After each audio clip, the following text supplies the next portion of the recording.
The school beauty daily buys a cup of Yukimitsu. As long as someone purchases her absolute favorite, she will agree to go on a date with them. Once the news broke, all the boys in the school couldn't sit still, sending cups of Yukimitsu to her desk every single day.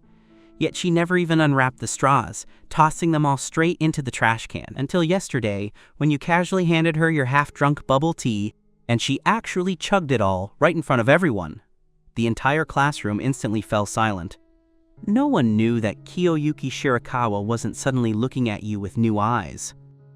As early as 12 years ago, when she first met you, she had already chosen you. That year, you were only 6 years old. When you first saw Kiyoyuki Shirakawa, she looked like a snow-white little ball, sitting all alone in front of your house door.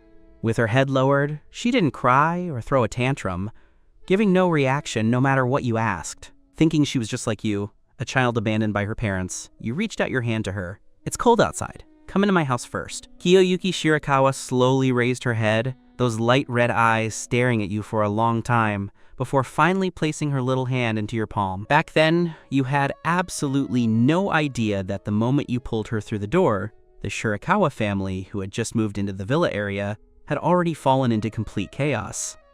The Shirakawa family's cherished little princess was missing. Even worse, Kiyoyuki Shirakawa had suffered from severe autism since childhood. She was extremely sensitive to sounds, unfamiliar environments, and the touch of others, never having stepped outside alone.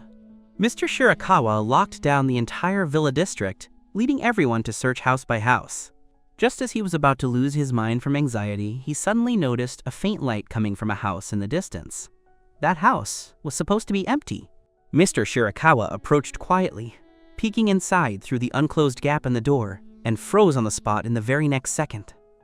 In the dim living room, you were curled up on the sofa, sleeping soundly, while his daughter, who never allowed any stranger near her, was tightly holding you, having stayed awake all night. She was using those light red eyes to vigilantly glare outside the door, like a little wolf pup guarding a precious treasure. Whenever someone attempted to draw near, she would immediately tighten her arms around you. Mr. Shirakawa ultimately didn't rush inside, standing guard outside the door waiting the entire night. The next morning, you opened your eyes groggily, only to discover a stranger crouching in front of the sofa. He stared straight at you, his complex gaze looking as if he wanted to see right through you. Over the night, Mr. Shirakawa had already investigated your identity. You were a child left here by a neighboring family, a wealthy heir in name, but actually abandoned alone in this house by your biological parents due to an awkward status, with only a nanny coming over occasionally to care for you. Unaware of any of this, you only saw the man in front of you staring at Kiyoyuki Shirakawa, so you asked in a small voice, "Mister, is she lost?" Mr. Shirakawa nodded. Her name is Kiyoyuki Shirakawa. She is my child. She is sick, so she isn't very willing to speak with others. Nor does she like people getting close. She arrived here yesterday and sneaked out. Speaking up to this point, Mr. Shirakawa looked at you earnestly. You saved her. To thank you, you can make one request of me. 6-year-old, you had no idea how much a promise from the head of the Shirakawa family was worth. At this moment, Kiyoyuki Shirakawa, who had stayed up all night, was leaning in your arms, tightly clutching your clothes as she slept. Mr. Shirakawa originally thought you would ask him for expensive toys or beg him to help find your parents. But you merely grabbed his sleeve in a hurry, asking with red eyes, "She is very good, mister. Please don't abandon her just because she is sick, okay?" Mr. Shirakawa froze in shock. He suddenly realized that even though you were the child abandoned alone by your own parents, you didn't ask for anything for yourself, worrying instead whether he would give up on his own child. Emotion instantly surged in Mr. Shirakawa's heart. With red eyes, he agreed to your request and even proposed to take you away with them, but you shook your head frantically. "I want to stay here. If mommy and daddy come back and can't find me, they'll be worried." You followed the Shirakawa family all the way outside the yard gate. As Mr. Shirakawa carried Kiyoyuki Shirakawa into the car, you stood behind the iron gate, the envy in your eyes impossible to hide. It must be so nice to have a daddy pick her up to go home. You had always believed that it was because you used to be too clingy and disobedient that your parents didn't want you. As long as you became good and independent enough, they would come back to pick you up one day. As the car vanished at the end of the road, You returned alone to the quiet, lonely house, pouring yourself a glass of cold milk. Only a few hardened biscuits remained on the table. You chewed them bite by bite, tears continuously falling into your glass. After finishing, you stood under the eaves as usual, waiting for your parents to return from early morning to noon and from noon to afternoon, until 2 p.m. when a black luxury car suddenly pulled up outside the yard gate. Your heart leaped wildly. You sprinted toward the gate like crazy. Daddy. The word had barely left your mouth when you stopped dead in your tracks. The car door opened, and the person who stepped out was still Mr. Shirakawa. Looking anxious, he rushed over, crouching in front of you and pressing his hands onto your shoulders. Little one, I need to ask you for a favor. After Kiyoyuki woke up, she refused to undergo any checks or let anyone near her, but she is running a high fever right now. Could you come back with me to stay with her for a bit? You remembered your teacher saying you shouldn't leave with strangers. Seeing your hesitation, Mr. Shirakawa quickly explained. Her mother is currently away participating in a closed-off research project and can't come back for now. Kiyoyuki is only willing to let you close right now. If she keeps refusing treatment, her condition might get worse and worse. By the time her mother comes back, she might not even be willing to let her get close anymore. These words stabbed like a needle straight into your heart. You knew better than anyone what it felt like not to be able to see a mother. Throwing all hesitation aside, you immediately nodded. Mister, let's go quickly. Mr. Shirakawa scooped you up and sprinted to the car. A dozen minutes later, the car stopped outside the Shirakawa family villa. Carrying you all the way up to the second floor, Mr. Shirakawa stopped before a half-open door, setting you down on the ground and lowering his voice. Kiyoyuki won't let us in. Can you push the door open yourself to talk to her? You nodded, then mustered up your courage, using your small hand to forcefully push open the heavy door. The room was pitch black, all curtains drawn tightly shut so that almost nothing could be seen. Mr. Shirakawa and the doctor stood outside the door, nervously scanning for Kiyoyuki Shirakawa's figure, yet you seemed to sense something. Without hesitation, you walked straight toward a corner of the room. In the darkness, a pair of light red eyes was staring fixedly at you. Crouching down in front of her, you asked, "Are you playing hide and seek?"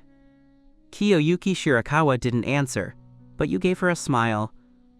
"When you get better, I'll play with you, okay?" Her tense body slowly relaxed, and then she suddenly reached out, pulling you into a tight embrace. Seeing her finally calm down, the doctor standing outside immediately pushed the medical equipment into the room.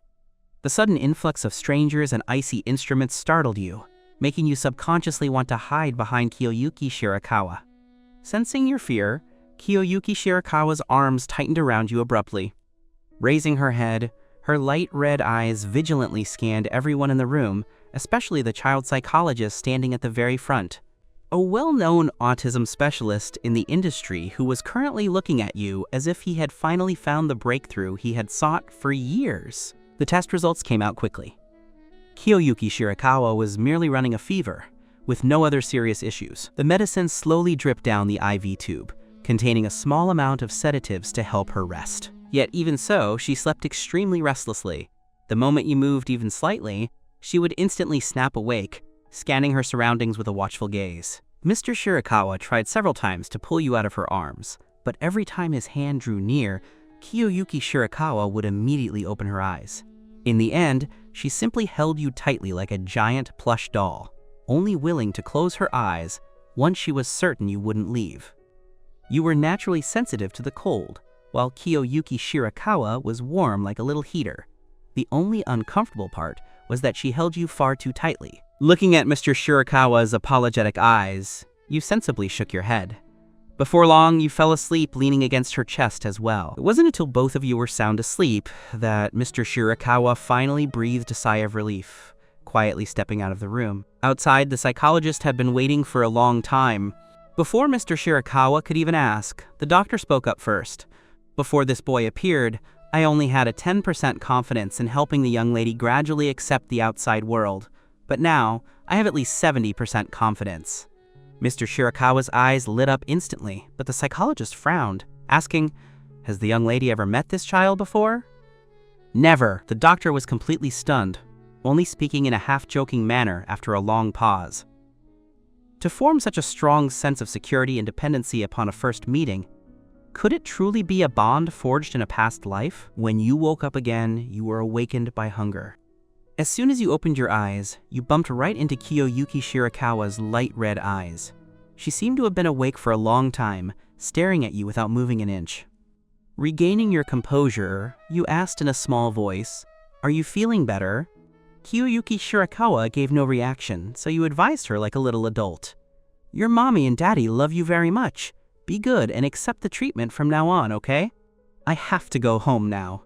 After saying that, you tried to squirm out of her arms, but her arms locked you in like iron shackles, making it impossible to move. You could only keep coaxing her. "I'll come back to play hide and seek with you next time." Kiyoyuki Shirakawa still refused to let go, uttering word by word in an awkward, unfamiliar tone. "Don't go, stay together forever." As her words fell, her arms tightened once more. Choked by the tightness, your tears burst forth. "It hurts. Mommy, Daddy, I want to go home. Take me home." Hearing the crying, Mr. Shirakawa rushed into the room immediately. Ignoring Kiyoyuki Shirakawa's resistance, he scooped you straight out of her arms. Kiyoyuki Shirakawa lost control instantly, glaring fiercely at Mr. Shirakawa and screaming in a sharp voice, "He is mine!" Mr. Shirakawa didn't give you back to her, merely looking sternly at his child. "He is not anyone's property. He belongs only to himself." Lying on Mr. Shirakawa's shoulder, you cried so hard you could barely catch your breath. Mr. Shirakawa patted your back heartbrokenly. "Can Uncle apologize to you on Kiyoyuki's behalf?" You shook your head continuously. "Uncle, I want to go home." Knowing your nanny hadn't returned yet, Mr. Shirakawa originally wanted to keep you for dinner first, setting you down on a dining chair. The long dining table was filled with exquisite dishes you had never seen before. But you merely took one glance before lowering your head in disappointment. No matter how much Uncle urged you, you refused to move your chopsticks. You only wanted to go home, terrified that your parents wouldn't find you if they came back. Left with no choice, Mr. Shirakawa had the servants pack a meal to personally escort you back. But just as the car pulled up outside your house, he suddenly received a phone call from the bodyguards. Kiyoyuki Shirakawa had actually snuck after another car while everyone was unwary, following you all the way here. At this moment, she was standing right outside your yard gate, her little brow furrowed as she stared obstinately at the closed door. Mr. Shirakawa walked up to her, saying in a deep voice, "You scared Ren just now." Kiyoyuki Shirakawa frowned at him. She didn't understand why, when you were just hugging a moment ago, you suddenly burst into tears. Mr. Shirakawa crouched down to meet her eyes. "I know you are very smart, so before you learn to control your strength and before you respect Ren's wishes, I will not let you get close to him recklessly again." You had no idea that after you left, Mr. Shirakawa had placed a ban on Kiyoyuki Shirakawa. Even less did you know that the moment Kiyoyuki Shirakawa first laid eyes on you, only one stubborn thought remained in her mind: find you, watch you, and never let you disappear. Early the next morning, you finished washing up and were preparing to wait for the nanny at the door. But as soon as the main door opened, your whole body froze. Beside the yard gate, a tiny figure was curled up. It was Kiyoyuki Shirakawa, who knew how long she had been waiting here. A thin layer of white frost had formed over her hair and clothes. Her little face flushed red from the freezing cold. "Why are you sleeping here? You'll get sick!" You quickly ran over. Kiyoyuki Shirakawa raised her head, her cheeks burning hot. After a long silence, she managed to squeeze out 3 words in a raspy voice. "I am sorry." You were stunned for a moment, soon realizing she was apologizing for hurting you yesterday. You didn't stay mad. "It's okay, I forgive you." Right at that moment, Mr. Shirakawa strode over from not far away. He had searched for Kiyoyuki Shirakawa the entire night, but seeing his child sitting quietly beside you, he ultimately didn't scold her. Crouching in front of you, Mr. Shirakawa asked in a gentle tone, "Can Uncle call you Ren?" You nodded gently. Mr. Shirakawa continued, "Uncle might come here often in the future. Would you be willing to talk to Kiyoyuki occasionally? In exchange, Uncle will also have people take care of you, so you will never be left hungry." Following the direction of his finger, you looked over. In front of the villa next door, moving trucks were parked all over at some unknown point. It turned out the Shirakawa family had bought the house next to yours overnight. Just like that, You became the only playmate Kiyoyuki Shirakawa was willing to let near. Rather than you accompanying her, it was more like she clung to you unilaterally. She wanted to hold your hand almost every single moment.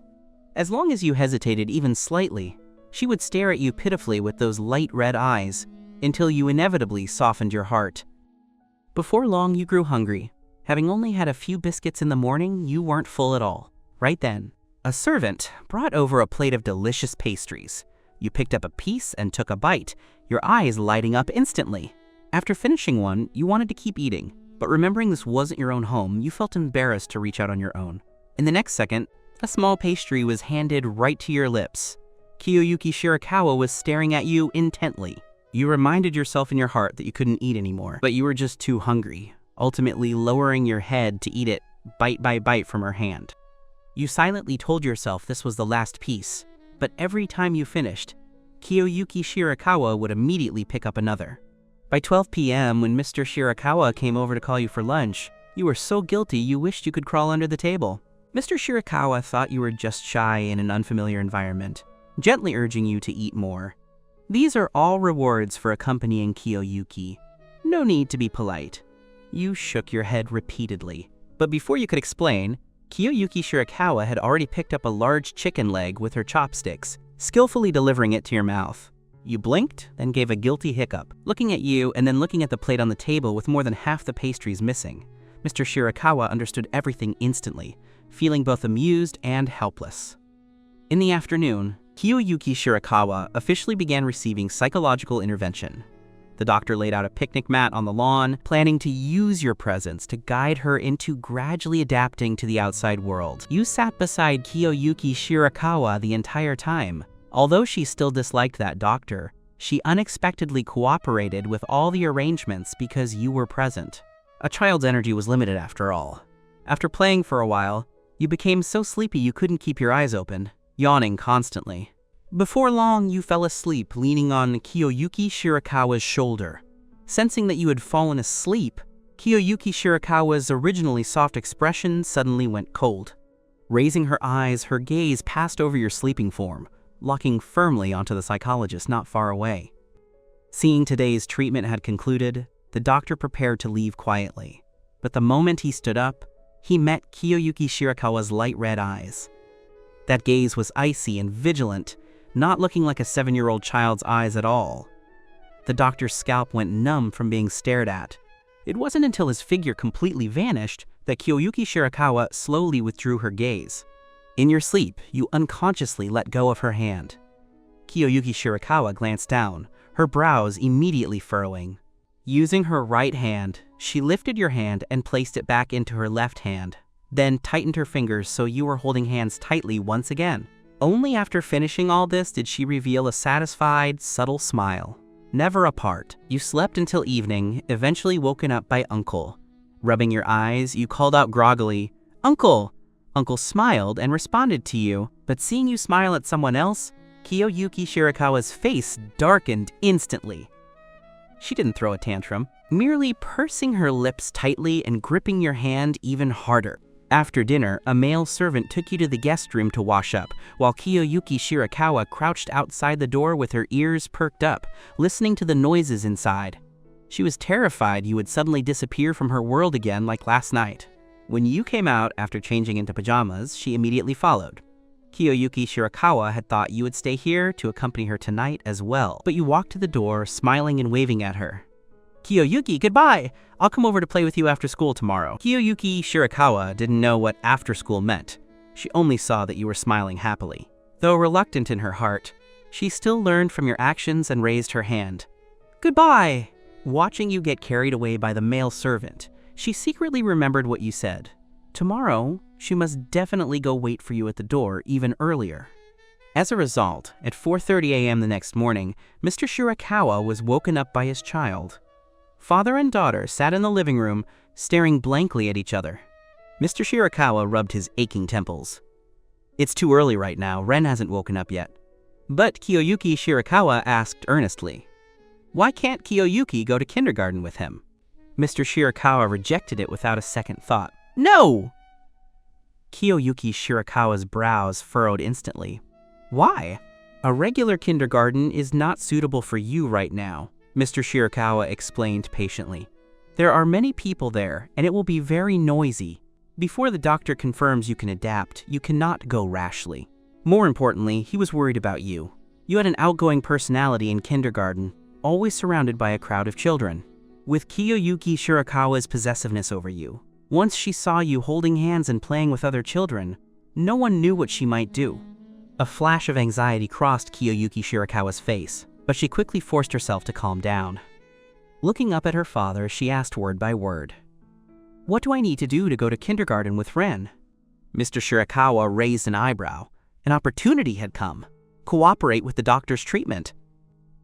Once the doctor thinks you can enter kindergarten normally, you can go to school with Ren. Deal? Kiyoyuki Shirakawa didn't answer. Turning around, she walked straight up to the 3rd floor, finally stopping before that massive floor-to-ceiling window. From here, she could see the entrance of your house with absolute clarity. At 4:30 a.m., Kiyoyuki Shirakawa stood by the window just like that, waiting for you to head out, waiting for a full 4 hours. Not until 8:30 a.m. did a bright yellow school bus pull up outside your house. Kiyoyuki Shirakawa finally saw you running out carrying your little backpack, but before she even had time to head downstairs, you had already boarded the school bus. In a short single minute, that tiny figure vanished from her line of sight. She stood in front of the floor-to-ceiling window, watching the school bus drive out of the villa district, her eyes darkening bit by bit. So kindergarten wouldn't just take you away, but would also make her unable to see you for an entire day. Yet Kiyoyuki Shirakawa didn't know that half an hour later, you would meet another girl in kindergarten. And that girl would become the person she hated the most. Half an hour later. "Ren, you're finally here. My dad baked me cupcakes. Do you want to try one?" Before you even walked into the cherry blossom class or had time to return to your seat, you were surrounded by a group of kids. By the time you finally squeezed your way to the edge of the desk, it was already covered with cupcakes, candies, and toys. You patiently handed everything back, item by item. Everyone seemed long accustomed to your refusal to take gifts easily and didn't get angry, quickly surrounding you and chattering away again. You took your water cup out of your backpack, habitually placing it on the top right corner of the table. A child stared at a box of cupcakes sprinkled with colorful candy beads on Aoi's table, swallowing hard from craving. "Aoi, since Ren isn't eating, can I try a piece?" Aoi nodded generously, sharing the cake with everyone. Immediately after, she lowered her voice mysteriously. "My dad said a new classmate is transferring to our class today." Aoi's dad was a representative on the PTA, so the news she got was always earlier than others. As soon as these words came out, the surrounding kids instantly grew interested, and even you couldn't help looking at her. Seeing that you were curious too, Aoi immediately spilled everything she knew. "The new classmate seems to be Hanaka's older sister. I forgot what her name is." Hearing the name Hanaka, the surrounding chatter instantly quieted down quite a bit. Hanaka was a famous little bully in the cherry blossom class. Usually, not only did she like stealing other people's toys and snacks, but she also always brought a few sidekicks to bully other classmates. Her sister probably wasn't an easy person to get along with either. Before the first class started, Ms. Takahashi indeed led a new classmate onto the podium. "Children, today the cherry blossom class welcomes a new member. Her name is Runa. Let's clap to welcome her." The fact that Runa was Hanaka's older sister had long spread, so only sparse applause sounded in the classroom. Only you smiled with eyes curving like crescent moons, clapping your hands together forcefully. The crisp sound of applause was exceptionally noticeable. Everyone turned their heads to look, and seeing you welcoming Runa so much, the other kids' rejection toward her lessened a bit too, the applause gradually growing enthusiastic. Miss Takahashi looked at you, her gaze softening quite a bit. "Runa, why don't you introduce yourself to everyone?" Runa's bangs were a bit long, drooping down to cover most of her eyes and making her entire person seem exceptionally somber. She looked at the audience in silence, without saying a single word. As the atmosphere gradually grew awkward, Miss Takahashi hurriedly smoothed things over. "It seems the new classmate is a bit shy. Everyone should take extra care of her in the future." The children in the cherry blossom class shared a very long desk. Ms. Takahashi thought for a moment, deliberately arranging Runa right beside you. "Ren, Teacher will hand the task of helping the new classmate get familiar with the environment over to you, okay? You had a gentle personality and good manners, being not only deeply popular among children of the same age, but also one of the teacher's favorite kids. Miss Takahashi felt that having you guide the silent and introverted Runa might help her integrate into the class faster. You nodded earnestly. Okay. Yet for the entire morning, whether you actively spoke to Runa or handed her picture books and toys, she remained seated in silence the whole time, as if she hadn't heard anything. You didn't get angry because of this, but those kids who liked playing with you grew increasingly dissatisfied. How can this new classmate ignore Ren all the time? That's way too rude. After nap time ended came today's outdoor practical class.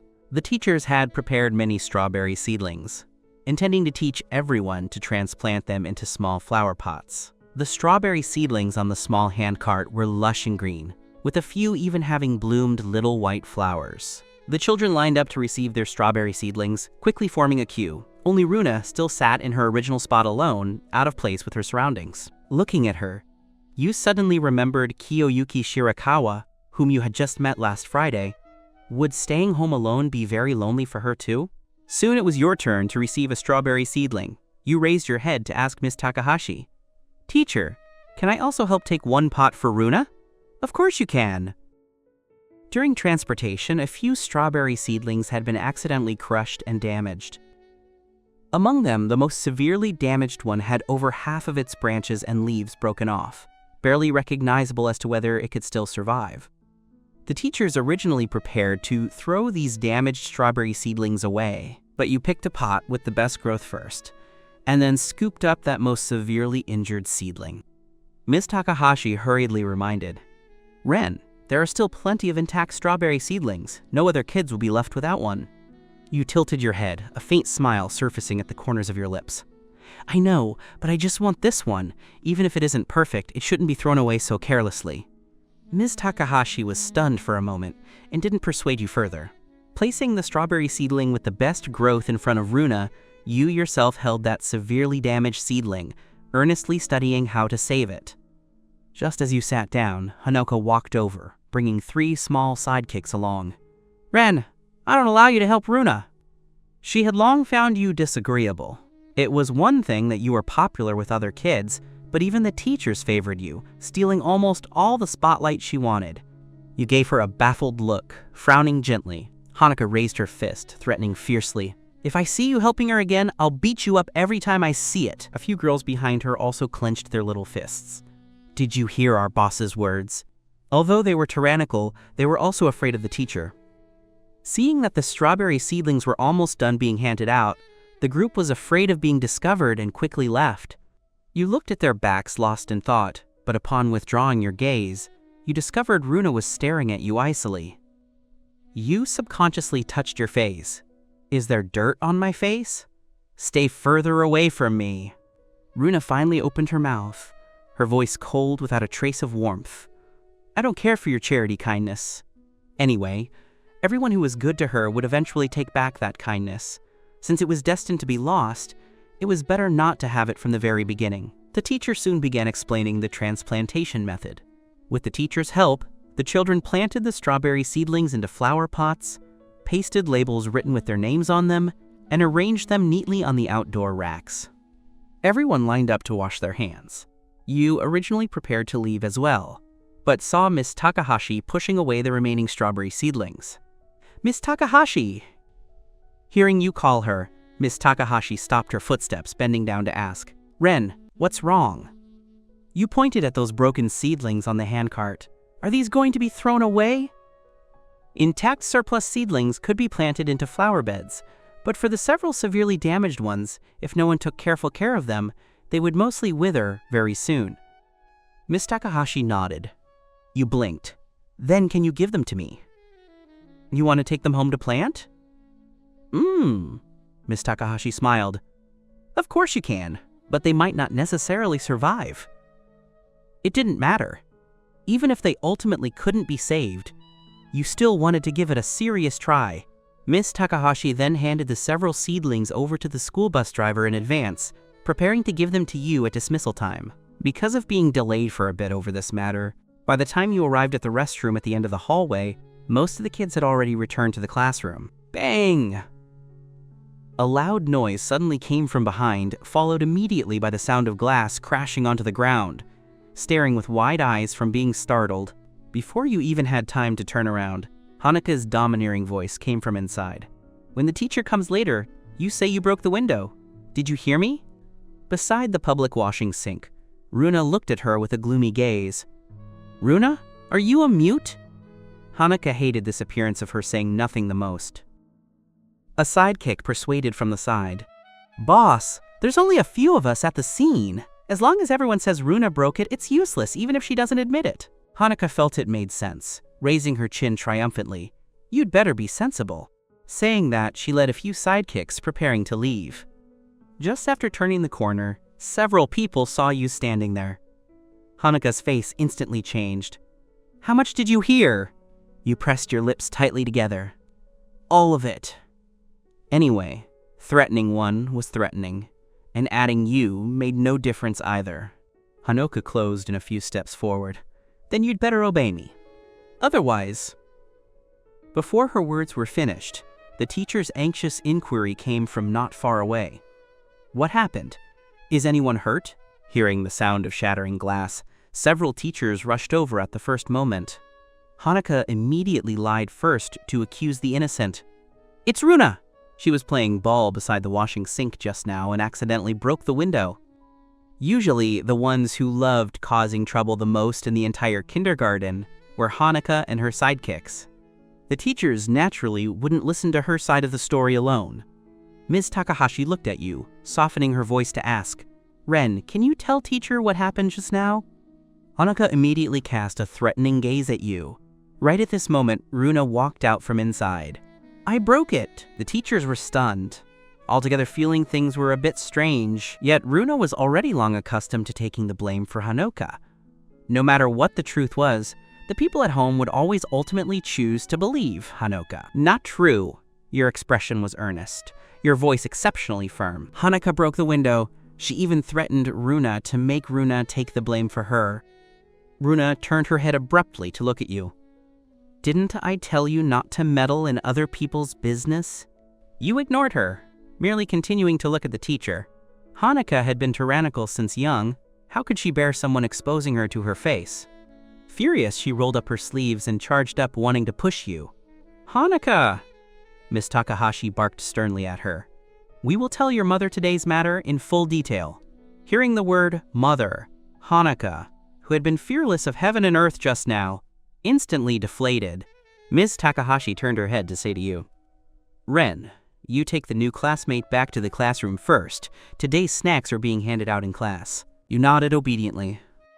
On the way back, Runa followed behind you, suddenly asking in a low voice, Why bother? What good does offending Hanukkah do for you? You stopped your footsteps, looking back at her. This is very important to me. Runa was stunned for a moment, immediately lowering her head and laughing at herself mockingly. A child like me, without a father to protect her, can just be bullied by anyone at will. The Tachibana family had originally been a commercial marriage. When Runa was very young, her biological father passed away. Not long after, Mrs. Tachibana, who had seized full power, brought her cherished childhood sweetheart into the home, along with a daughter who was only 9 months younger than Runa, which was Hanukkah. From then on, Runa's status in the Tachibana family plummeted. That stepfather was very good at disguising himself. In less than half a year, Mrs. Tachibana grew completely repulsed by her own biological daughter. Over these years, the framing by Hanukkah and her father had never stopped. People who initially believed Runa also gradually came to believe that her disposition had changed drastically after losing her father, becoming worse and worse just to drive away her stepfather and stepsister. Over time, Runa no longer expected anyone to believe her. Anyway, everyone would ultimately hate her. What difference did it make, whether it was earlier or later? Listening to her calm, almost numb tone, your eye sockets instantly reddened. It's not like that. You can't just keep letting them bully you. If your dad sees this from heaven, he would definitely be anxious out of his mind. Runa was visibly stunned. No one had ever said such words to her. She looked up at the sky, then looked at you, suddenly speeding up her pace and running away. By the time you returned to the classroom, you looked around a circle and didn't see her either. Aoi asked in confusion, "Ren, what are you looking for?" "Did you see Runa?" "No!" Aoi clearly still didn't like this new classmate very much. Until kindergarten dismissed, you didn't see Runa again. The teacher didn't specifically mention it, so you assumed she had already gone home early. At 4:30 p.m., the bright yellow school bus slowly pulled up by the roadside. Carrying the several damaged strawberry seedlings, you stepped off the bus, not forgetting to politely bid farewell to the driver uncle. "Goodbye, driver uncle. Goodbye, Ren. Uncle will come pick you up again tomorrow morning." Just after the school bus drove away, Kiyoyuki Shirakawa, who had been hiding behind a tree the whole time, walked out. Turning around and seeing her, your eyes lit up instantly. "Kiyoyuki!" Kiyoyuki Shirakawa walked up to you with brisk steps, yet her complexion wasn't very nice. Who was that person talking to you just now? This question was a bit strange, but you still told her earnestly. "That's the school bus driver!" After listening, Kiyoyuki Shirakawa pursed her lips and spoke no more. You immediately held out the things in your arms for her to see. "I brought you a gift." Kiyoyuki Shirakawa had no interest in strawberry seedlings themselves, yet she still took them over at the first moment, taking advantage of the momentum to hold your other hand. Holding hands, the two returned to the Shirakawa house. After the servant took your backpack and water cup away, you pulled Kiyoyuki Shirakawa over to the flower bed. "Shall we plant them here?" "Okay." "Tea." Servants quickly brought tools, weeding, loosening the soil, planting, watering. By the time all the several strawberry seedlings were planted, dusk had already fallen. You were so busy that you were covered in sweat, worried that you would catch a cold. The servant took you to the room to change clothes first. When Mrs. Shirakawa came back from work, at one glance she saw her daughter crouching beside the flower bed, staring earnestly at the several newly planted seedlings. She raised an eyebrow. "Ren brought these back, right?" Except for Ren, she really couldn't think of whose things could make Kiyoyuki Shirakawa care this much. Kiyoyuki Shirakawa didn't answer. Mrs. Shirakawa was already long accustomed, saying to herself, "These branches and leaves are severely injured. They might not necessarily survive."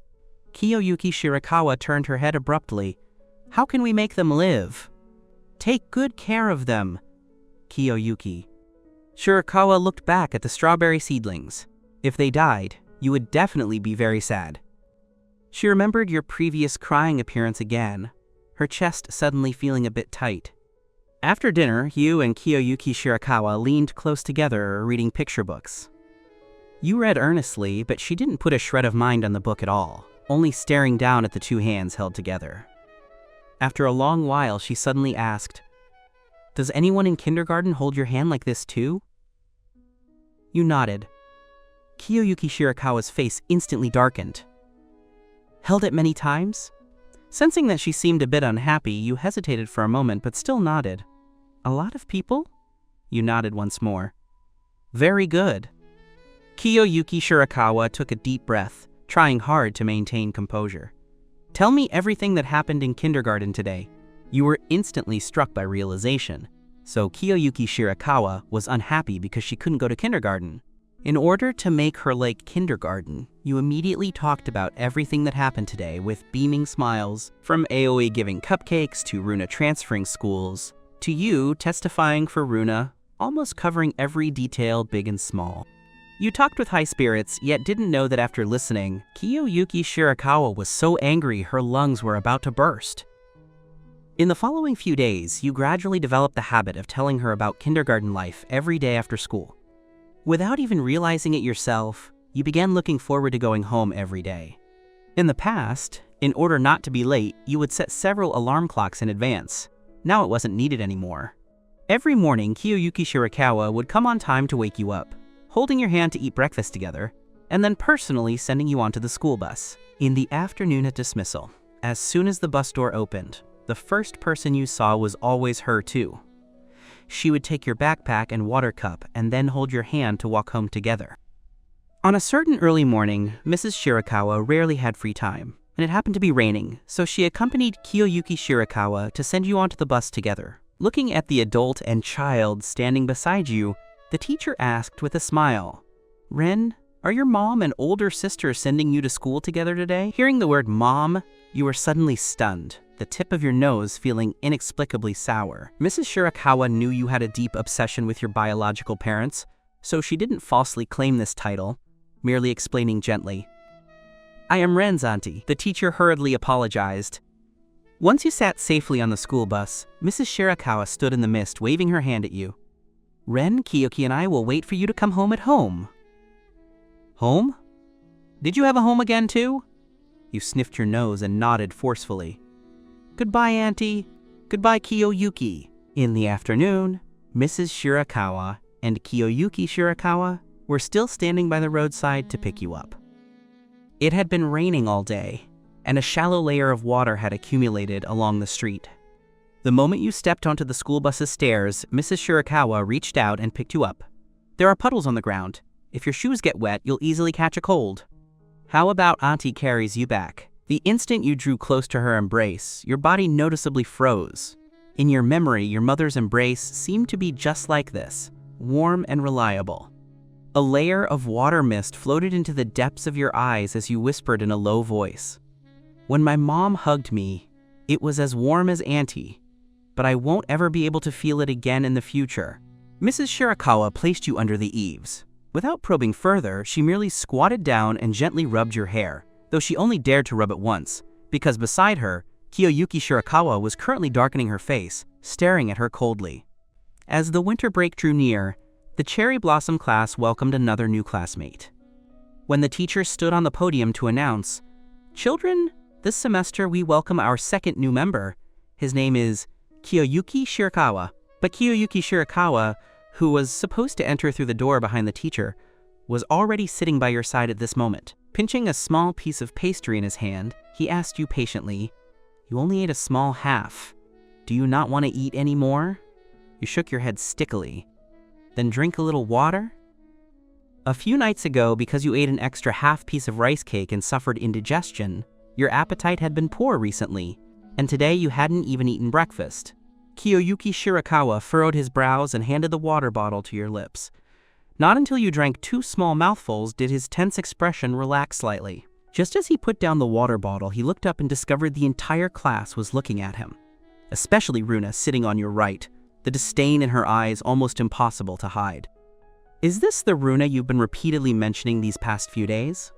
Keiya. Kiyoyuki Shirakawa swept a faint glance over her, nothing special. Runa also searched toward him at the same time.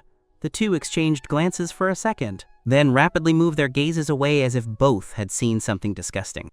Ms. Takahashi bit the bullet to remind, "Kiyoyuki Shirakawa, how about you stand up and introduce yourself?" Kiyoyuki Shirakawa originally didn't want to bother, but dropping her eyes, she saw you looking at her with eyes full of expectation, immediately changing her mind. She stood up, her expression indifferent. "My name is Kiyoyuki Shirakawa." Having finished speaking, she sat back down. "That's it?" Miss Takahashi had a bit of a headache, yet could skillfully smooth things over for her.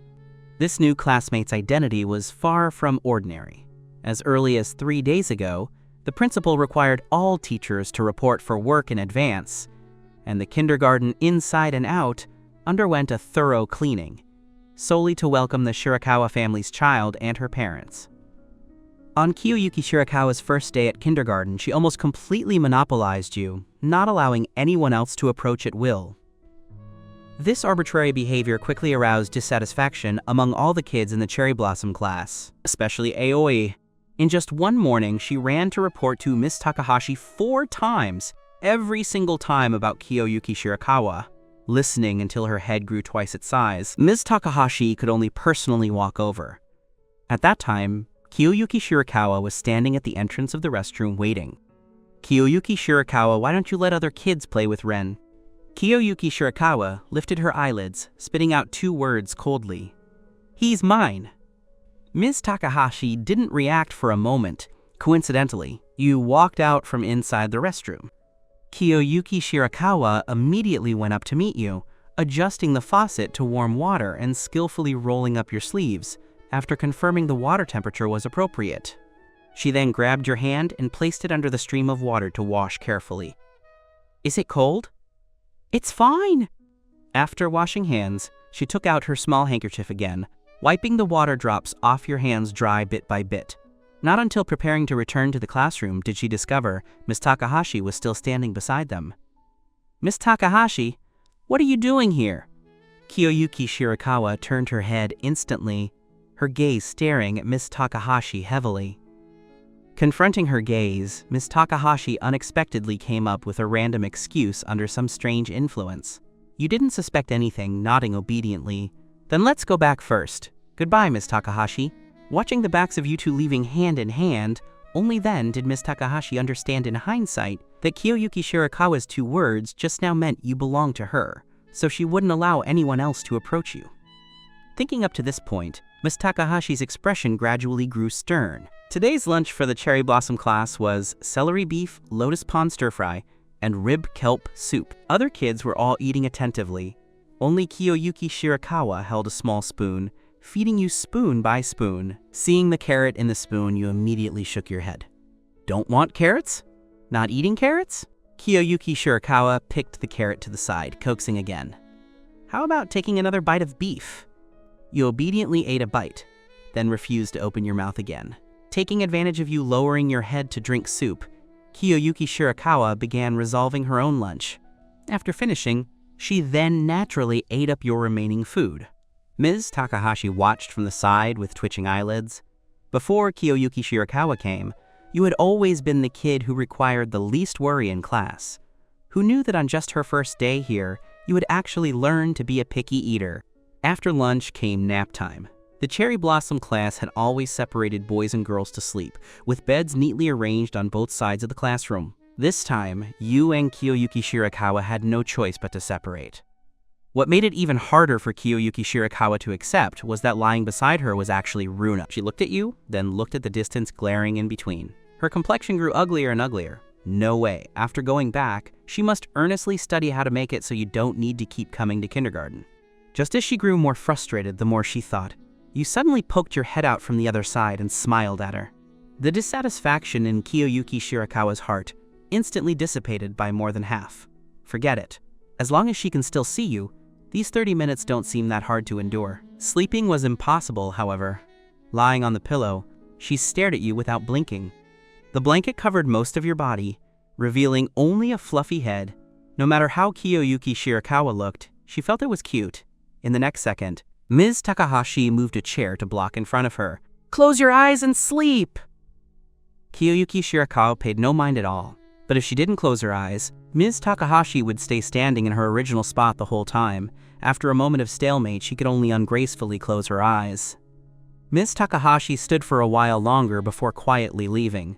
Almost at the same time the footsteps faded away, Kiyoyuki Shirakawa reopened her eyes, and then she saw Ms. Takahashi sitting in front of your bed, blocking you completely out of sight. Kiyoyuki Shirakawa's face instantly turned as black as a pot handle. The afternoon extracurricular activity made her even more frustrated. There were truly too many kids who wanted to play with you, so she simply couldn't block them all. Most importantly, you actually left with someone else. Kiyoyuki Shirakawa stood in her original spot alone, tightly pursing her lips, her eyes cold bit by bit. Surrounded by a group of kids, you quickly discovered she hadn't kept up, stopping immediately and turning around to wave at her. Kiyoyuki, come play together. At that instant, all the gloominess in her eyes scattered away. Kiyoyuki Shirakawa strode toward you, with only one thought left in her heart. Forget it, as long as you're happy. Among the strawberry seedlings planted days ago, quite a few had already begun bearing fruit, except for your pot alone, because your strawberry seedling had drowned early on. It wasn't that your care wasn't attentive, quite the contrary. Precisely because you were too popular in class, every time other kids watered their own strawberries, they would conveniently help water yours too. You water a little, I water a little, and in the end, your strawberry seedling became the very first one in the whole class to drown. At 3:50 p.m., the Cherry Blossom class dismissed right on time. You were just preparing to leave with Kiyoyuki Shirakawa when Runa suddenly called out behind you, "Ren!"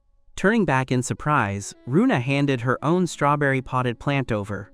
Between the dark green leaves hung 3 or 4 fruits that hadn't completely turned red yet. As if having guessed early on that you would refuse, she prepared a reason in advance. Honoka keeps targeting me. If kept in my hands, she won't let these strawberries mature smoothly. You asked tentatively. Then I'll keep them safe for you first. You carefully hugged the flower pot into your arms. Runa paused for a moment, speaking in a low voice again. That day you stood up to help me. I haven't apologized to you yet. The tips of her ears quietly turned red. After finishing her words, she gave Kiyoyuki Shirakawa a provocatively intentional look. Kiyoyuki Shirakawa kept her eyes lowered, looking only at you as if not noticing Runa at all. Yet Runa still captured the out-of-control emotion that flashed across her face. Ren, Runa asked suddenly, can I call you that like everyone else? You blinked. Of course you can. It seemed the task Ms. Takahashi gave you was finally completed. Runa was already willing to actively interact with others. She smiled faintly. Then Ren, see you tomorrow. On the way home, Kiyoyuki Shirakawa kept staring expressionlessly at the strawberry potted plant in your arms. You didn't perceive her mood, placing the potted plant in a corner of the flower bed, preparing to take care of it together with the other strawberry seedlings. After the two played at the Shirakawa house until dinner ended, only then did you prepare to return next door. Before leaving, Kiyoyuki Shirakawa held your hand tightly. Do you like Runa very much? You tilted your head in confusion. Why do you ask that? She called you Ren too. These few words were almost squeezed out from between Kiyoyuki Shirakawa's teeth. You grew even more confused. But many people call me that. Kiyoyuki Shirakawa felt a rare sense of defeat. You simply didn't understand what she was minding. You even made a serious suggestion. You can call me Ren too. I don't want to be the same as others. She wanted a special name, a name that belonged only to her, one that could prove you two were different from everyone else. Yet she held herself back. Kiyoyuki Shirakawa thought for a long while, finally letting go of your hand. Go back. I'll go call you to get up tomorrow morning. Good night. You were indeed a bit sleepy, so you waved at her obediently. Good night, see you tomorrow. After you left, Kiyoyuki Shirakawa lay on the bed alone, tossing and turning, unable to sleep. She knew very well that Runa was intentionally provoking her today. Kiyoyuki Shirakawa had always held grudges, and the loss she suffered on Runa today would be paid back in double sooner or later. But before that, she had to come up with a special name first. So obedient and so cute. Obedient. In the dark, a name suddenly popped into her mind. Sora? Kiyoyuki Shirakawa recited it gently. The more she thought about it, the more satisfied she felt. The strange thing was, even though this name clearly appeared for the first time, it made her feel exceptionally familiar, as if long ago, she had repeatedly called it countless times, Sora, my Sora. The next morning, considering yesterday was Kiyoyuki Shirakawa's first day at kindergarten, even after being busy until late at night at the Shirakawa group, Mrs. Shirakawa still specifically rushed back to accompany her for breakfast. In the dining room, you sat beside Kiyoyuki Shirakawa, stealthily peeling a boiled egg. The egg had just come out of the pot not long ago. Even after passing through cold water, it was still a bit hot held in hand. Thinking you just wanted to peel it for fun, Kiyoyuki Shirakawa didn't lend a hand to help, only feeding a little breakfast into your mouth from time to time. Mrs. Shirakawa opened her mouth to ask, Kiyoyuki, how was yesterday at kindergarten? Kiyoyuki Shirakawa didn't even raise her head, feeding you another spoon of egg custard. It was all right. Then what did you learn? Don't know. Mrs. Shirakawa fell silent. You finally peeled the egg, handing it to Kiyoyuki Shirakawa secretly, then leaning near her ear, whispering in a low voice, Give this to Auntie. Say it's peeled with your own hands, okay? Kiyoyuki Shirakawa fell silent for a moment, tightening her face to refuse. No. Why? She glanced at Mrs. Shirakawa, saying solemnly, She's allergic to eggs. Can't eat. Right after her words fell, Kiyoyuki Shirakawa directly stuffed the egg you worked hard to peel into her whole mouth. Your eyes widened in shock. Mrs. Shirakawa was also completely speechless. When was she ever allergic to eggs? Not long after breakfast ended, the school bus drove over leisurely from the end of the road. Kiyoyuki Shirakawa wore her backpack, with both of your water cups slung across her body, holding you as you boarded the bus together. You turned back to wave. Auntie, see you tonight. Mrs. Shirakawa responded with a gentle gaze. See you tonight, Ren." She had never experienced this kind of sweet and soft care on her child before. Watching the school bus drive far away, Mrs. Shirakawa couldn't help lamenting. No wonder others say boys can sometimes be both obedient and warm. Half an hour later, the school bus arrived at kindergarten. Sending you to your seat, Kiyoyuki Shirakawa only then urged in a low voice, "I'm going to get water. Coming back soon. Don't run around."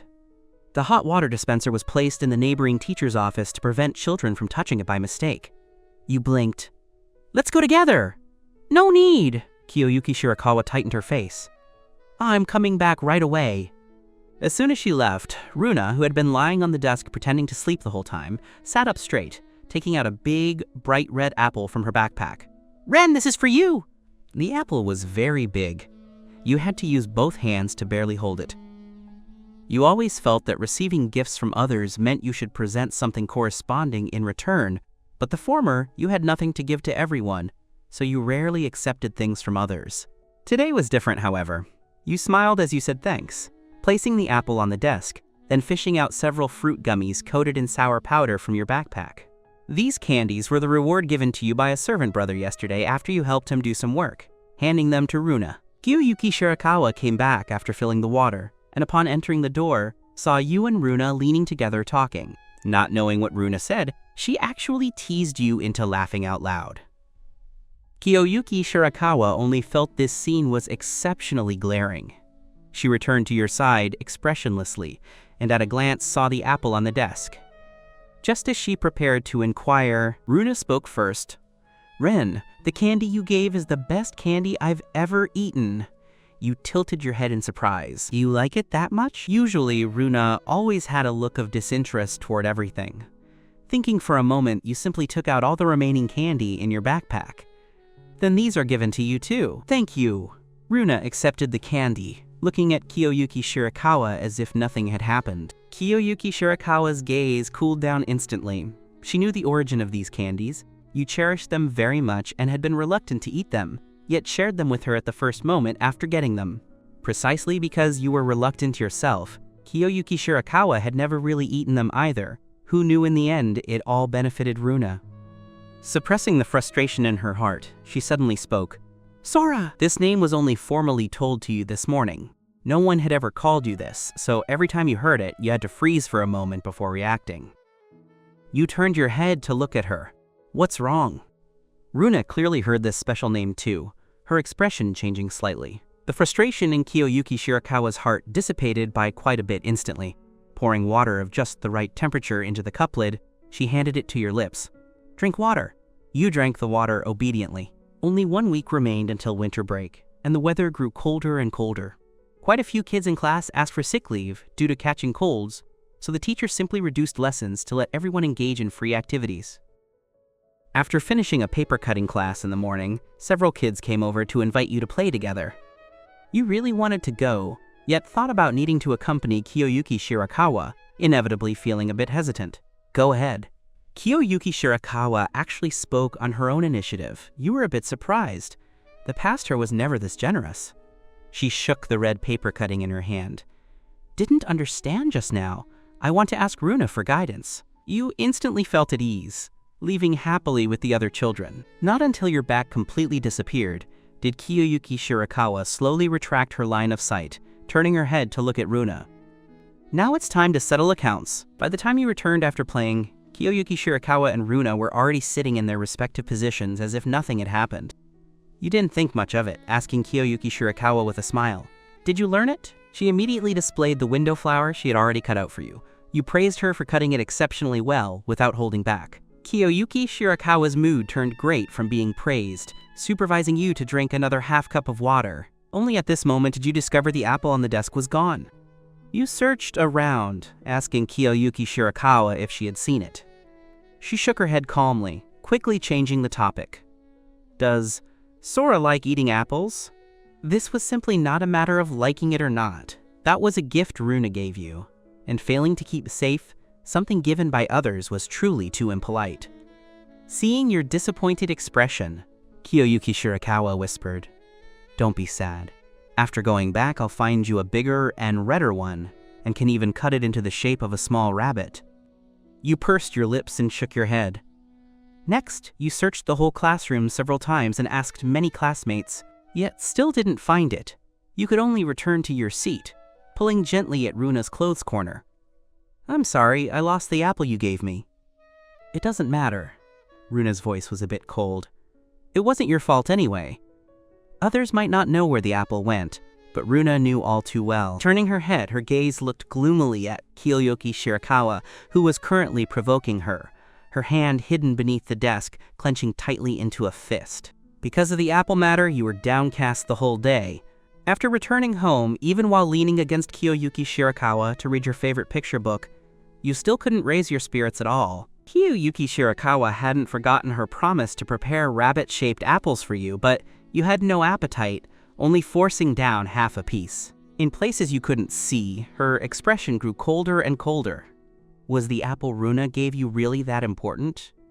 To divert your attention, Kiyoyuki Shirakawa suggested, "How about we stick up the window flowers we picked up today?" You thought about it and nodded gently.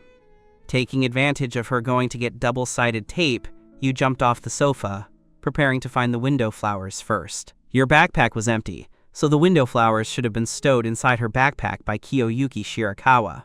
You pulled open the zipper, and, as expected, found those few sheets of paper cuts. But when drawing the paper cuts out, a thin candy wrapper also drifted down to the ground along with them. You bent down to pick it up, feeling it look more and more familiar the more you looked. Printed on the bottom right corner of the transparent packaging was a cartoon orange segment.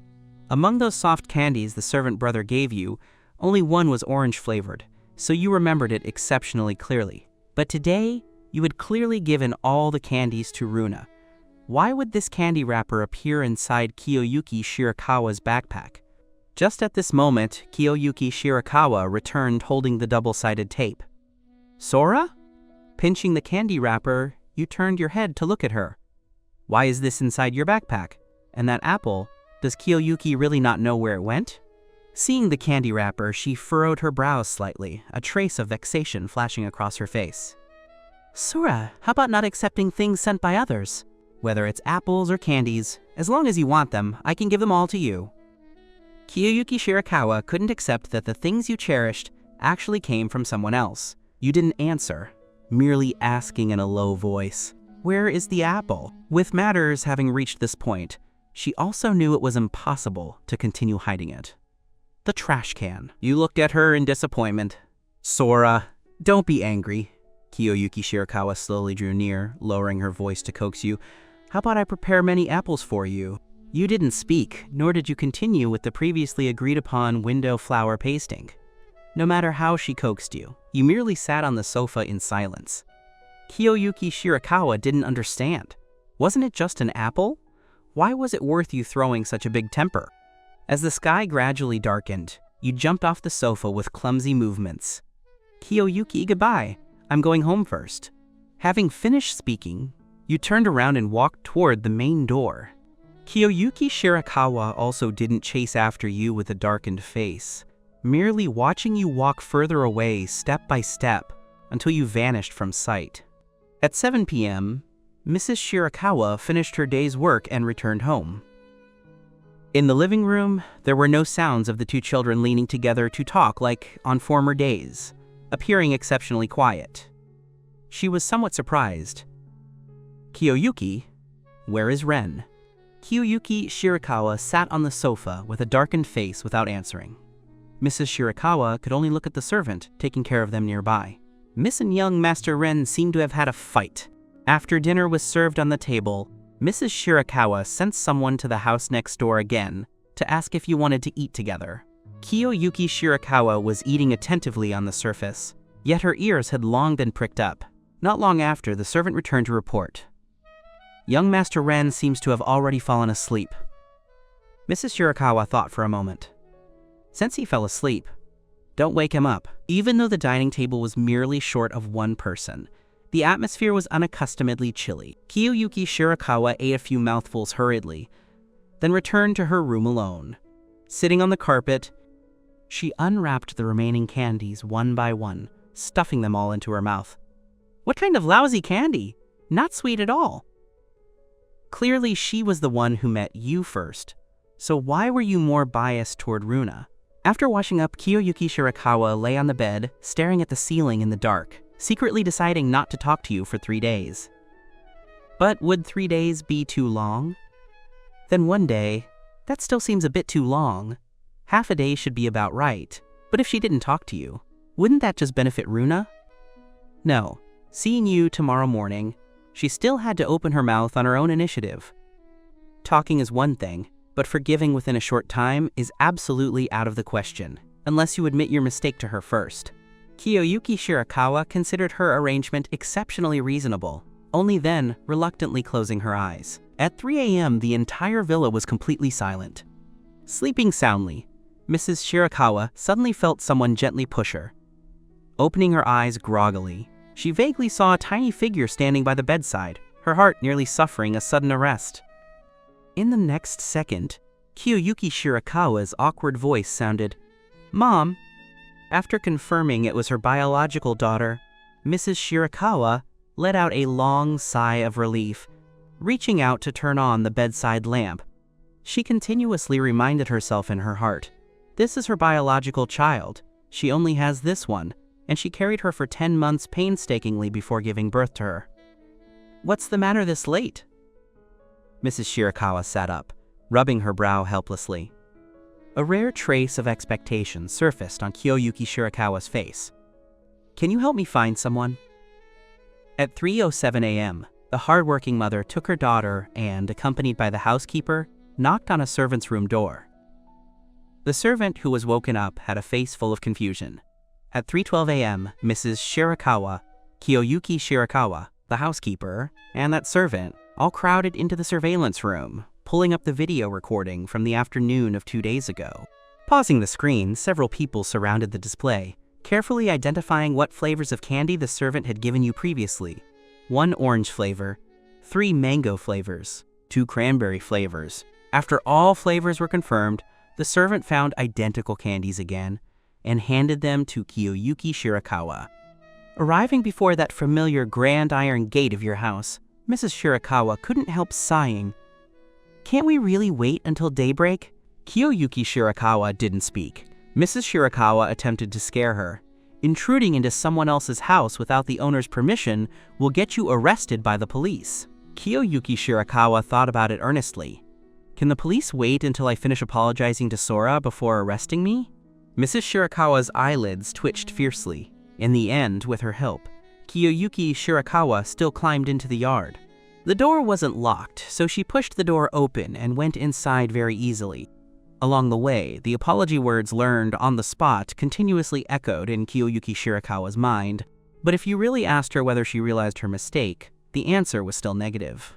Her possessiveness over you was too strong, whether it was your own things or things sent to you by others. She couldn't bear having traces left by others. Kiyoyuki Shirakawa had even made preparations that you still wouldn't be willing to forgive her. She came outside your bedroom door, calling out in a low voice a few times, "Sora? Sora?"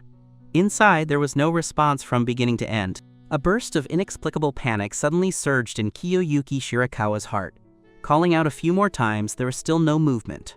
She could no longer care about anything else, pressing down the door handle directly and rushing inside. Your room was a place she had already visited many times.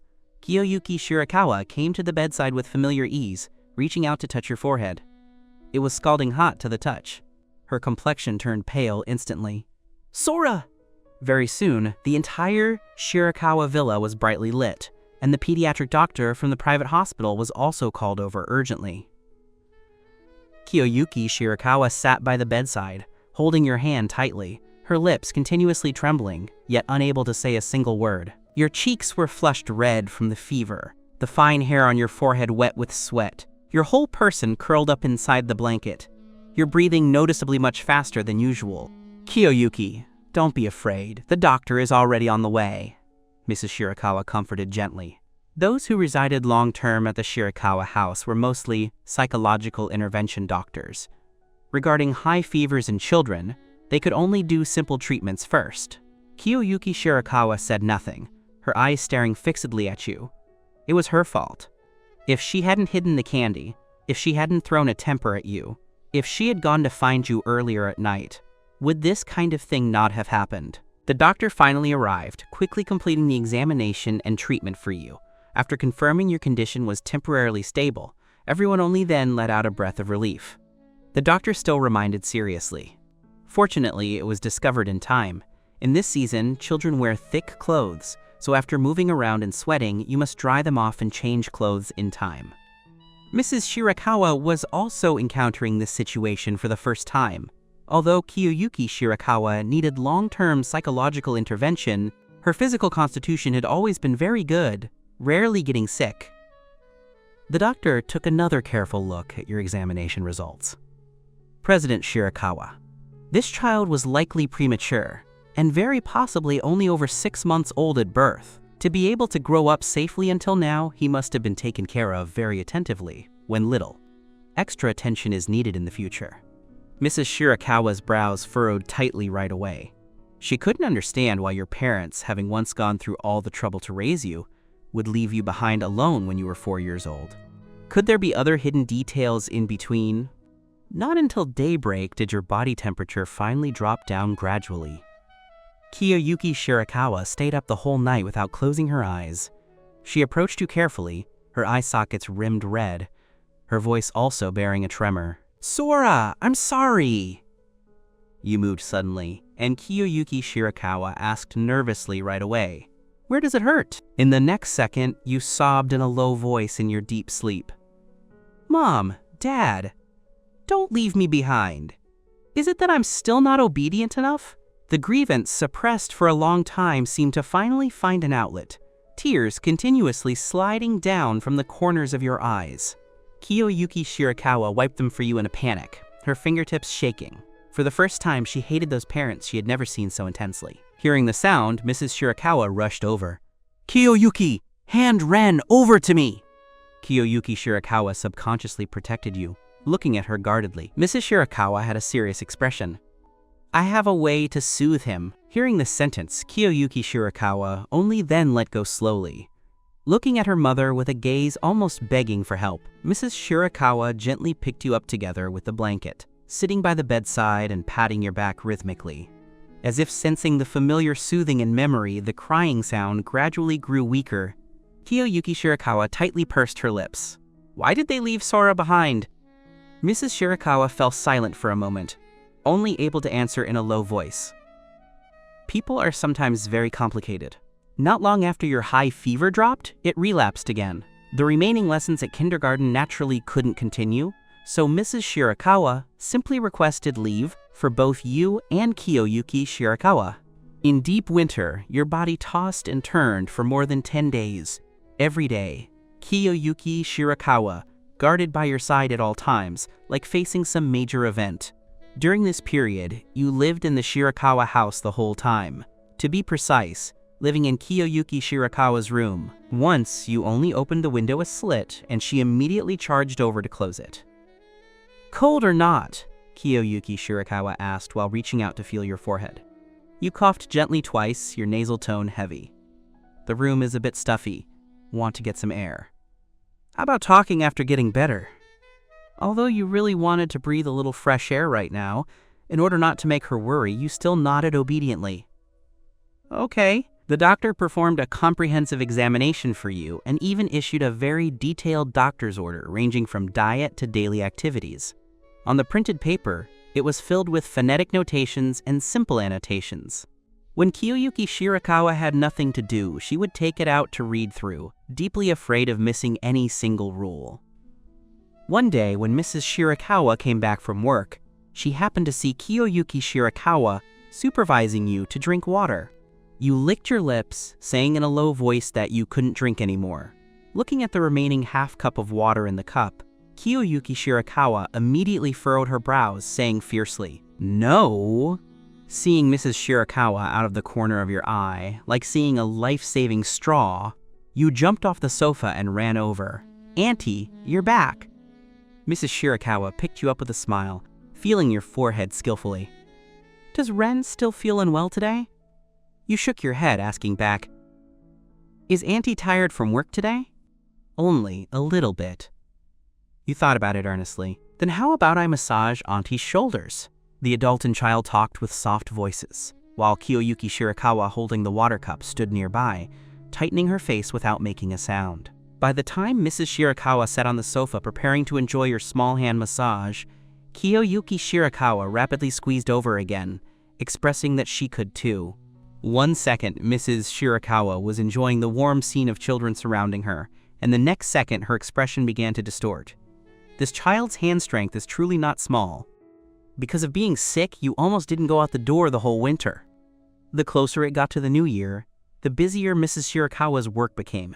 Most of the time at the Shirakawa house, only Kiyoyuki Shirakawa accompanied you, the two almost inseparable. Such days made her exceptionally satisfied. No kindergarten, no Runa, and no other people coming to divide your attention. Most of the time, your eyes held only her alone. Unfortunately, this kind of life was about to end very soon. In mid-February, the weather gradually turned warm. Thinking that kindergarten was going to start school the next day, sitting beside the small table eating cake, you happily swayed your small legs nonstop. After eating the cake came time for Kiyoyuki Shirakawa to receive psychological intervention. You naturally accompanied her by her side as well. She conducted training with Dr. Ki, while you sat quietly, not far away reading picture books. With you accompanying, Kiyoyuki Shirakawa's level of cooperation would be a bit higher, but only a little bit higher. She couldn't tolerate your attention staying on other people or things for a long time, so before long she would speak up to interrupt. "Sora, look at me." Good-tempered, you raised your head, never getting angry because of being disturbed, and every time would even show her a shallow smile. Looking at you, Dr. Kai couldn't help lamenting in his heart. This child is simply like a little angel.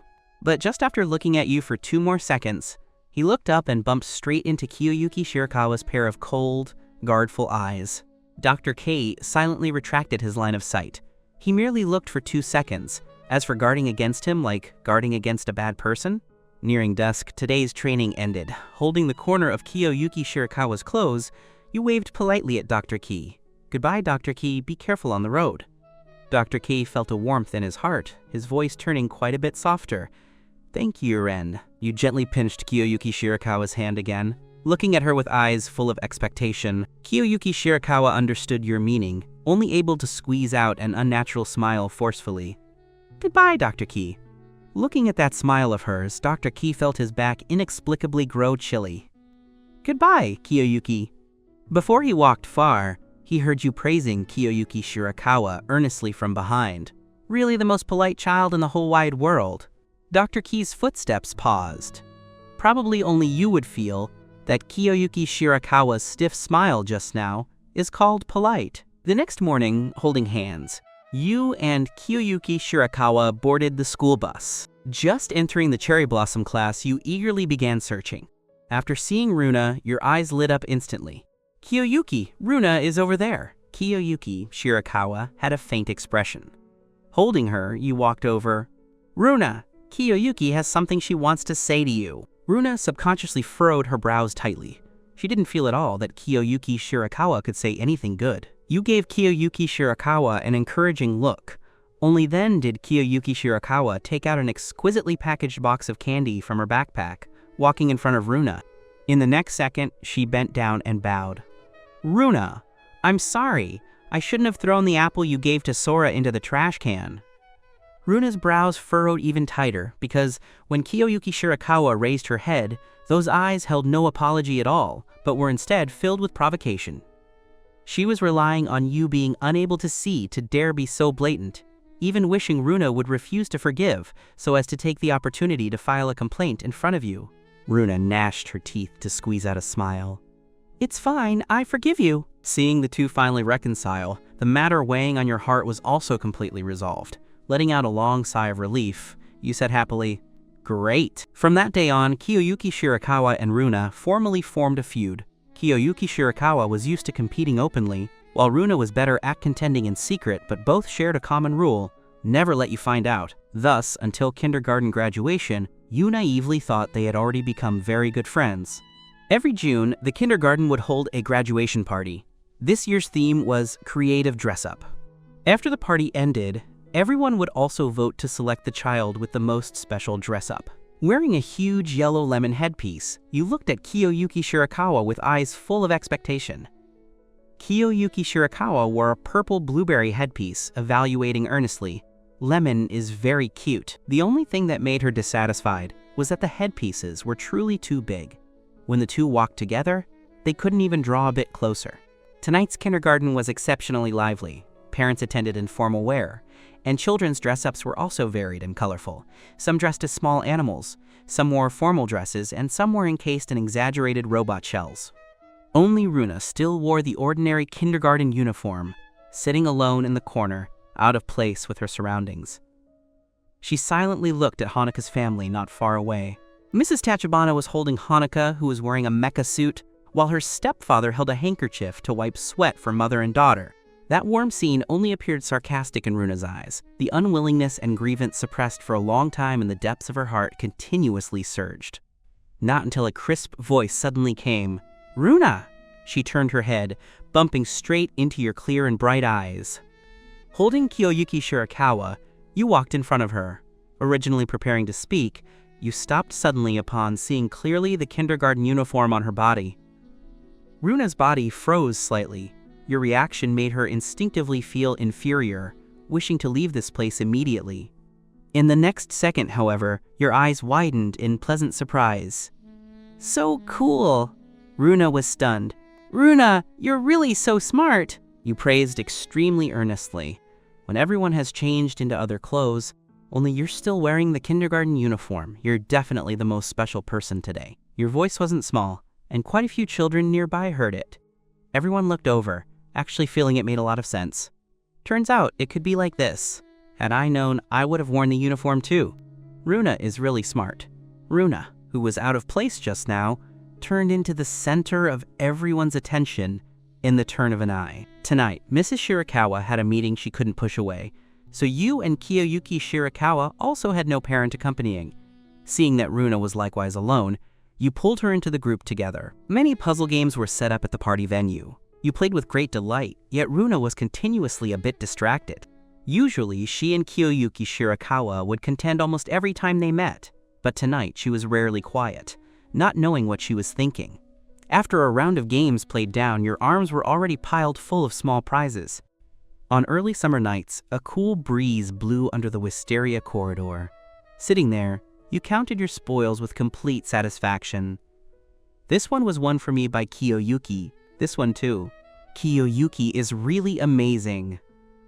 Listening to your praises sentence after sentence, Kiyoyuki Shirakawa gradually grew a bit floating. "Sora, wait for me. I'll go win some more." "There's already a lot." You hurriedly pulled the corner of her clothes. "Leave some for other children." Kiyoyuki Shirakawa could only give up regretfully. You looked left and right, suddenly discovering one person was missing. "Where's Runa?" "Probably got separated." Mentioning Runa, the smile on Kiyoyuki Shirakawa's face dimmed quite a bit instantly. The party ended at 9 o'clock, and at this time it was nearing dismissal. You blinked your eyes, and Kiyoyuki Shirakawa immediately noticed. "Sleepy?" You shook your head, telling her in a low voice that you wanted to go to the restroom. She stood up right away, preparing to accompany you over, but looking at the floor full of small prizes, you felt a bit troubled again. What about these things? Those were all won for you by Kiyoyuki Shirakawa. If even one were lost, you would feel very sad. Thinking about it, you suggested going by yourself. Anyway, it wasn't far, and you would be back very soon. Kiyoyuki Shirakawa furrowed her brows, finally agreeing reluctantly. 5 minutes! "If you don't come back in 5 minutes, I'll go look for you," Kiyoyuki warned. You obediently agreed, leaning your head over to let her help take off the lemon headpiece. "When I come back, can I wear your blueberry headpiece?" So after you left, Kiyoyuki Shirakawa took off her own blueberry headpiece, swapped it for your lemon headpiece, and held the blueberry headpiece in her arms.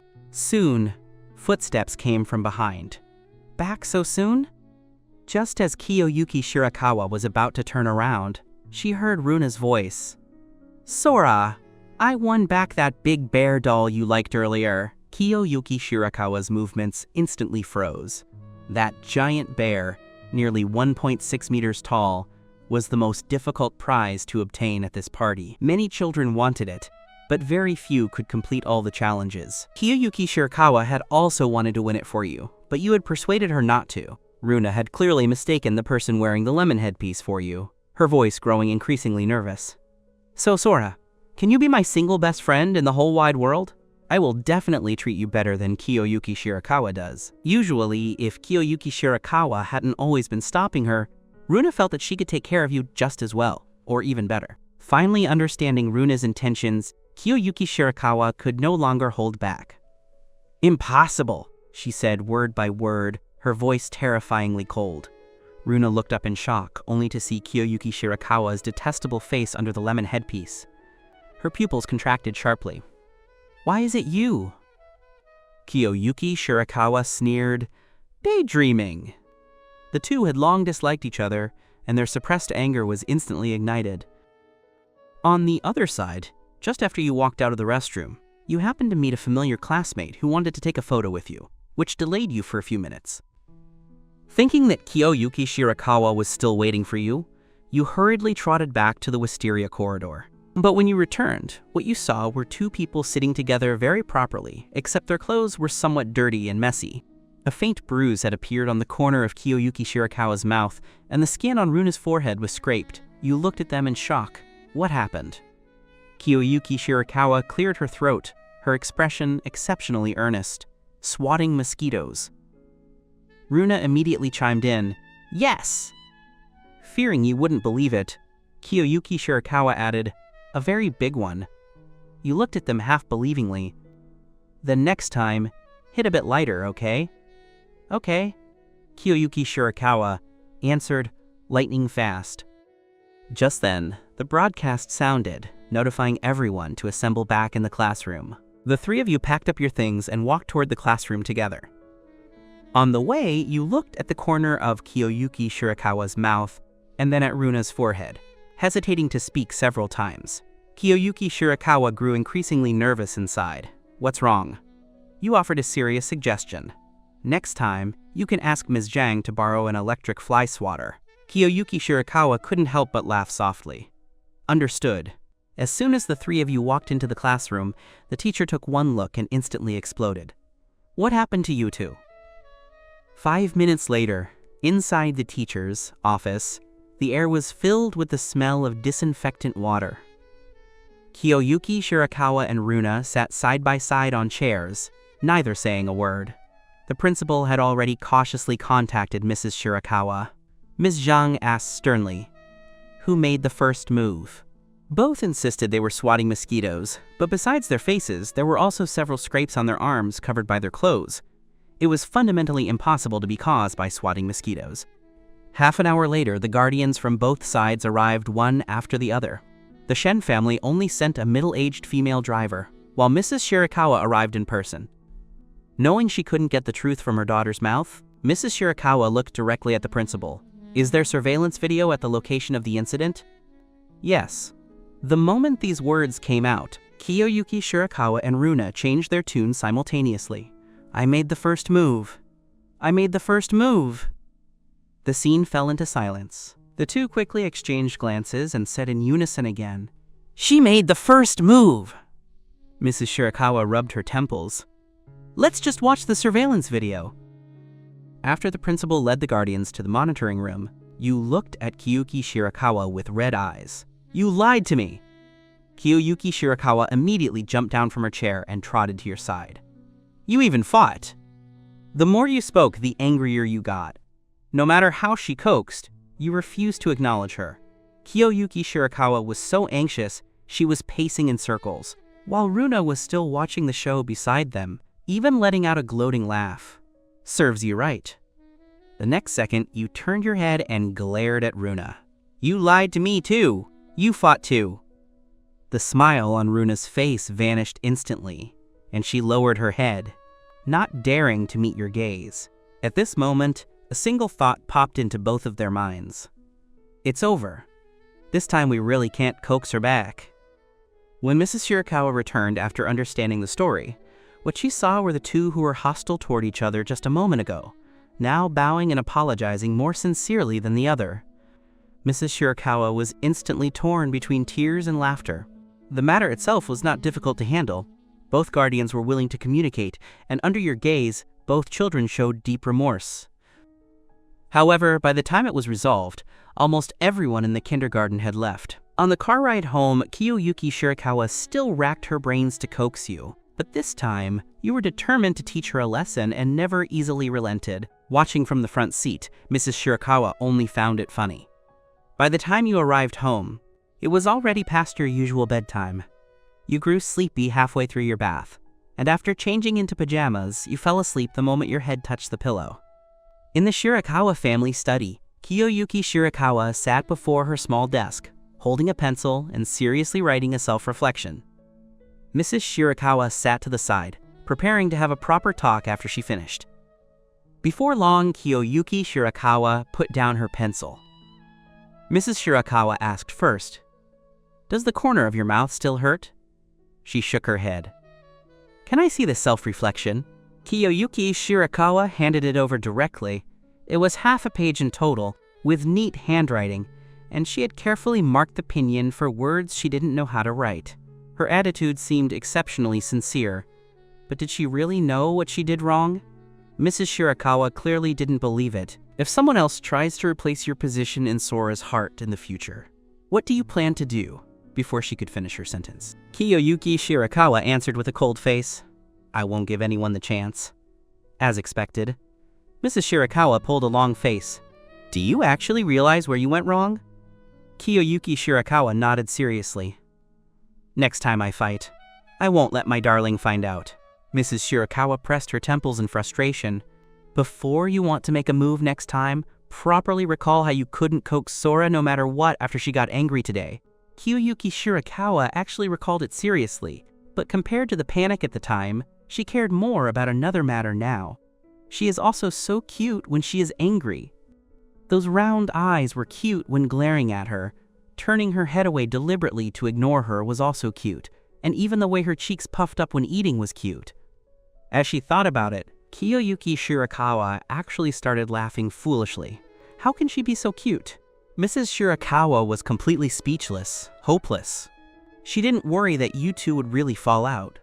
Kiyoyuki Shirakawa rarely lacked patience when coaxing you. So, was there anything she couldn't persist through? Sure enough, in less than 2 days, you made up again. The summer vacation weather was exceptionally hot, and you easily lacked energy every summer. Many outing plans that Kiyoyuki Shirakawa had arranged in advance could only be canceled completely. Because of your poor health, you couldn't blow under the air conditioner for a long time, nor could you eat things that were too icy. Yet, Kiyoyuki Shirakawa didn't feel disappointed. As long as she was staying with you, even sitting in front of the fan every day eating room temperature watermelon felt very interesting to her. Seeing her sweating profusely from the heat, you couldn't help but advise, "How about you go stay in the air-conditioned room for a while?" Sitting in front of the slowly rotating fan, Kiyoyuki Shirakawa shook her head solemnly. "Not hot, but you're sweating so much," she said without changing her expression. "There are toxins in the body. Sweating is detoxifying." You listened, half understanding. A few days later, the stubborn Kiyoyuki Shirakawa successfully got heat stroke. Sick and clingy, she still refused to leave your side. "Is it very hot?" "I think it's fine." Her mother had a headache from her tossing and turning, so she simply sent both children to the countryside to escape the summer heat. The countryside was cooler than the city and had many fresh things. You had a very happy time the entire summer vacation. During the day, Kiyoyuki Shirakawa held your hand to catch crabs and small fish in the mountain streams. And at night, she accompanied you to chase fireflies beside the field ridges. Amidst the continuous sounds of frogs and insects, the summer vacation quickly drew to a close. Mrs. Shirakawa sent someone to pick you up and bring you back to Tokyo. Primary school was about to start. You stroked the new school bag and new stationery that Mrs. Shirakawa prepared for you, unable to put them down, while Kiyoyuki Shirakawa lacked interest in them. "Thank you, Auntie." You happily hugged Mrs. Shirakawa. "I like them so much." Among them, the most eye-catching was a sky blue fountain pen. The pen body had some weight. The nib and pen clip gleamed with a silver luster, and the end was inlaid with a clear blue gem. Mrs. Shirakawa gently scraped your nose. "It's good that you like it." Kiyoyuki Shirakawa immediately leaned over. "Since you like it so much, I'll buy one for you too." Mrs. Shirakawa looked at her daughter helplessly, suddenly remembering an even more head-aching matter. Kiyoyuki Kiyoyuki Shirakawa, who was busy talking to you, took time to look up. Tomorrow, I'll take you back to F Country. Kiyoyuki Shirakawa's condition required a comprehensive re-examination every 2 years. She didn't think much of it at first and agreed casually until Mrs. Shirakawa added, "The journey is too far, and Sora is physically weak, so she can't go with us." You were stunned for a moment as well. Mrs. Shirakawa knew her daughter would object, but she didn't expect such a strong reaction. "We're only separating for 3 days, be good." Kiyoyuki Shirakawa had no expression. "What do you mean by only 3 days? That's a whole 3 days." Mrs. Shirakawa could only cast a plea for help toward you. This was her last resort. Without knowing what you actually said, the next day, Kiyoyuki Shirakawa still boarded the car to the airport with Mrs. Shirakawa, pulling a long face and holding a small light blue blanket. That blanket was the only thing left by your side when you were at the villa, carrying extraordinary meaning to you. Before Kiyoyuki Shirakawa even departed, your smartwatches had already connected the call. "You must think of me every day," her voice said muffled, as if she might go back on her word at any moment. You nodded obediently. "Okay." 3 days were neither long nor short. Your smartwatches maintained contact almost constantly. The day before school started, Kiyoyuki Shirakawa was supposed to return to the country but encountered a flight delay due to weather. Late at night, even though you were already so sleepy you couldn't open your eyes, you still forced yourself to talk to her on the other end of the phone. "It's okay. Tomorrow I'll listen to the class carefully, and after you come back, I'll explain it all to you so you won't fall behind on the lessons." Your voice carried a heavy sleepiness, sounding exceptionally soft, but Kiyoyuki Shirakawa still felt stifled inside. She didn't care about those lessons at all. What she cared about was that from start to finish, you hadn't said a single word about missing her. After a few more minutes, you finally couldn't hold on and fell asleep hazily. After Kiyoyuki Shirakawa noticed, she silently muted her microphone.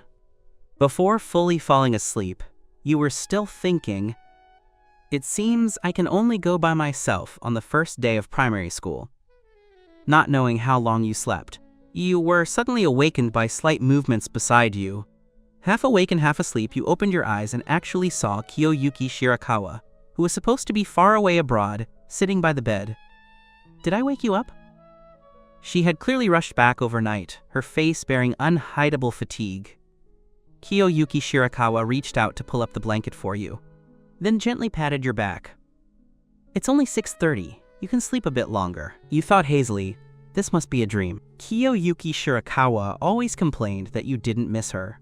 When you woke up tomorrow morning, you had to tell her that you missed her so much that she was even in your dreams. Soon, you fell asleep again. At 7:30, a servant's knock came from outside the door. You responded, turned your head, and found that Kiyoyuki Shirakawa was actually lying beside you. She slept deeply on her side, one hand still tightly clutching the corner of your clothes, as if terrified that you would leave while she was asleep. You blinked incredulously. Turns out it wasn't a dream. Kiyoyuki Shirakawa really came back. Sensing your movement, Kiyoyuki Shirakawa, who had slept for less than an hour, opened her eyes irritably, but you looked at her with a face full of joy. "Kiyoyuki, I missed you so much!" A single sentence instantly dispelled all her morning grumpiness. Kiyoyuki Shirakawa pulled your hand and brought you a bit closer to herself. You didn't feel it was strange, excitedly telling her about mistaking it for a dream last night. Although she barely slept all night, Kiyoyuki Shirakawa insisted on accompanying you on the first day of school no matter what. When washing up, you stood side by side in front of the mirror, brushing your teeth. Because of sleep deprivation, her complexion was foul and impatient. One hand brushed her teeth, while the other still tightly held yours. After brushing her teeth, Kiyoyuki Shirakawa took down the small, light yellow towel beside her, wetted it with warm water, and wiped your face with gentle movements. When it was her turn, she showed her fiery temper. Using neither towel nor warm water, she bent down directly, cupped cold water, and washed casually twice. After eating breakfast, Kiyoyuki Shirakawa held your hand as you headed to the elementary school affiliated with Tokyo University. Under Mrs. Shirakawa's advance arrangements, you were naturally assigned to the same class, but as soon as you walked into the classroom, you saw a familiar figure. Runa.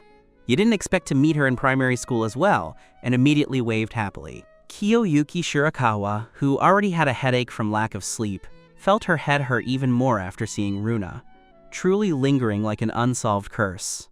Ignoring Kiyoyuki Shirakawa's murderous gaze, Runa walked toward you with a smile. "Sora, what a coincidence! I hope we can still be desk mates." Primary school desks were different from kindergarten. A person could only have one desk mate. Kiyoyuki Shirakawa sneered. "Dream on. My darling's desk mate can only be me." Soon, the homeroom teacher walked into the classroom, and after a simple introduction, he began arranging seats. 5 minutes later, Kiyoyuki Shirakawa, who was arranged in the last row, looked at Runa sitting beside her and fell into silence.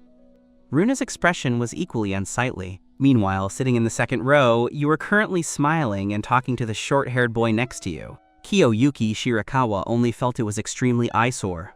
What kind of lousy primary school is this? It's not good at all. The class bell rang, and the teacher began teaching. To Kiyoyuki Shirakawa, those contents were as boring as a lullaby. Before long, she lay on the desk and fell asleep.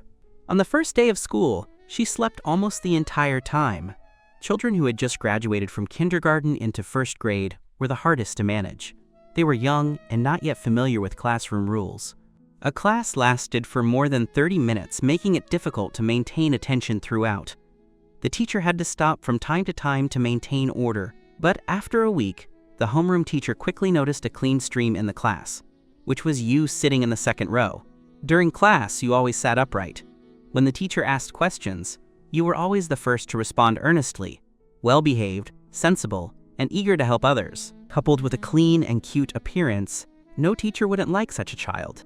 Having won the most popular child award for several consecutive years in kindergarten, you still quickly became a favorite among classmates after entering primary school.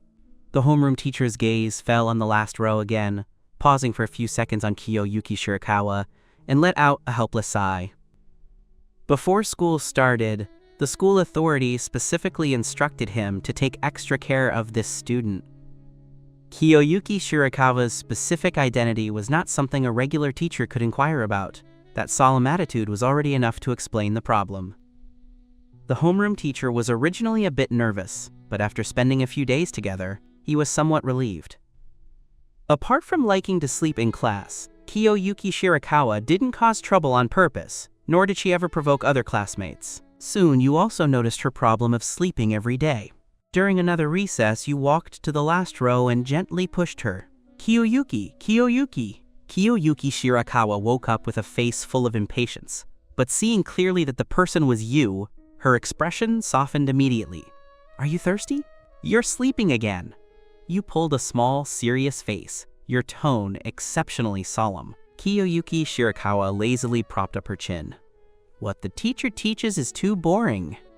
You frowned and thought seriously for a long time, soon coming up with an idea. The biggest difference between primary school and kindergarten was that there was homework every day after school. That afternoon, after returning home, you spread out your homework as usual. After writing for a while, you turned your head to look at Kiyoyuki Shirakawa, deliberately showing a troubled expression. "I don't know how to do this question. What should I do?" Kiyoyuki Shirakawa immediately leaned over, but having slept all day, she naturally didn't know what the teacher had taught either. Her brows quickly furrowed tight. "My darling, wait for me a bit." She grabbed her textbook and trotted out of the room. Before long, Kiyoyuki Shirakawa rushed back out of breath and began explaining it to you. After she finished explaining, you showed an expression of sudden realization and praised without stint. "Kiyoyuki is so amazing. I admire you the most." Your voice was soft and gentle, listening to which made Kiyoyuki Shirakawa feel like she was floating to the clouds, unable to keep the corners of her mouth down. When writing the next question, you used the old trick again. This time, you didn't even need to speak. As long as you looked at her with a crestfallen expression, she would immediately run out with the book to ask someone. After trying back and forth several times, Kiyoyuki Shirakawa finally taught you to finish all the homework. The next day, the first period happened to be the homeroom teacher's class. He was surprised to find that Kiyoyuki Shirakawa, who always slept as soon as class started, actually listened through the entire class in high spirits. The homeroom teacher even looked up out the window. The sun hadn't risen from the west today either. Kiyoyuki Shirakawa listened attentively at school and explained it to you again after returning home, which was equivalent to reviewing the knowledge twice. Her grades naturally made rapid progress. After the first midterm exam ended, Mrs. Shirakawa looked at the two bright red 100-point test papers in front of her, smiling so widely her mouth couldn't close. Taking advantage of Kiyoyuki Shirakawa's absence, she gently stroked your head. "Thank you, Sora." You shook your head seriously. No. Kiyoyuki was very smart to begin with. After the midterm exam, the temperature in Tokyo suddenly dropped sharply. Even though Kiyoyuki Shirakawa took care of you everywhere, you still caught a fever during class. Receiving the teacher's call, Mrs. Shirakawa immediately pushed aside company matters and brought you home. Because you had suffered abandonment in the past, you always became exceptionally lacking in security when sick. As long as you were left alone on the bed, you would sob softly in your sleep. Furthermore, holding you didn't work for anyone else. Only by leaning in Mrs. Shirakawa's arms could you slowly calm down. Having no choice, Mrs. Shirakawa could only bring you to the company, while Kiyoyuki Shirakawa was like a busy little tail, following by her side the entire time. Throughout the entire day, the fabric on Mrs. Shirakawa's shoulder was soaked by your tears. On the car ride home, Kiyoyuki Shirakawa stared at your red and swollen eyes, the resentment toward your biological parents in her heart growing deeper and deeper. Neither you nor Kiyoyuki Shirakawa went to school, during which time many classmates spontaneously came to the Shirakawa house to visit. Runa was also among them, bringing you a bear doll with lily of the valley flowers embroidered on its ears. You liked it very much, and after the servants washed it clean, it was truly placed by your bedside. But every time taking advantage of your absence, Kiyoyuki Shirakawa would point at the bear's nose with a cold face and say, "He is very ugly." Amidst your expectations, your body finally recovered enough to go to school. Because you hadn't fully recovered yet, after every single class Kiyoyuki Shirakawa would run to your side, first supervising you to drink water, then checking with a solemn expression whether you felt uncomfortable anywhere. Having just returned to school, it happened to be your turn on duty. Many classmates scrambled to do the work for you, leaving you surrounded in the crowd, somewhat at a loss for a moment. Pushed to the outermost edge, and unable to squeeze in no matter what, Kiyoyuki Shirakawa finally ran out of patience. "Chenzuolian, get everyone out of here!" Kiyoyuki Shirakawa could drive away other classmates, but she couldn't drive away Runa. Runa had already snatched the only broom in the classroom first. Seeing this, Kiyoyuki Shirakawa, who had just wiped the blackboard, instantly grabbed the mop into her hand. Neither of the two was willing to let the other do a bit more. Sniffing your nose, you walked over to Runa's side. "I can just do it myself." Runa pretended not to hear and continued sweeping the floor earnestly. You turned around again, wanting to take over Kiyoyuki Shirakawa's mop, but she told you with a serious face that a duty student had an even more important task. She made it sound so plausible that you were really bluffed. "What task?" Kiyoyuki Shirakawa put down the mop, held your hand, and walked toward the podium. "Recategorize the chalk." You fell silent for a moment. Just as Kiyoyuki Shirakawa was about to say something else, out of the corner of her eye she suddenly saw that after sweeping the floor, Runa had taken the mop away while she wasn't looking. She instantly blew her top. "Runa, you shameless villain!"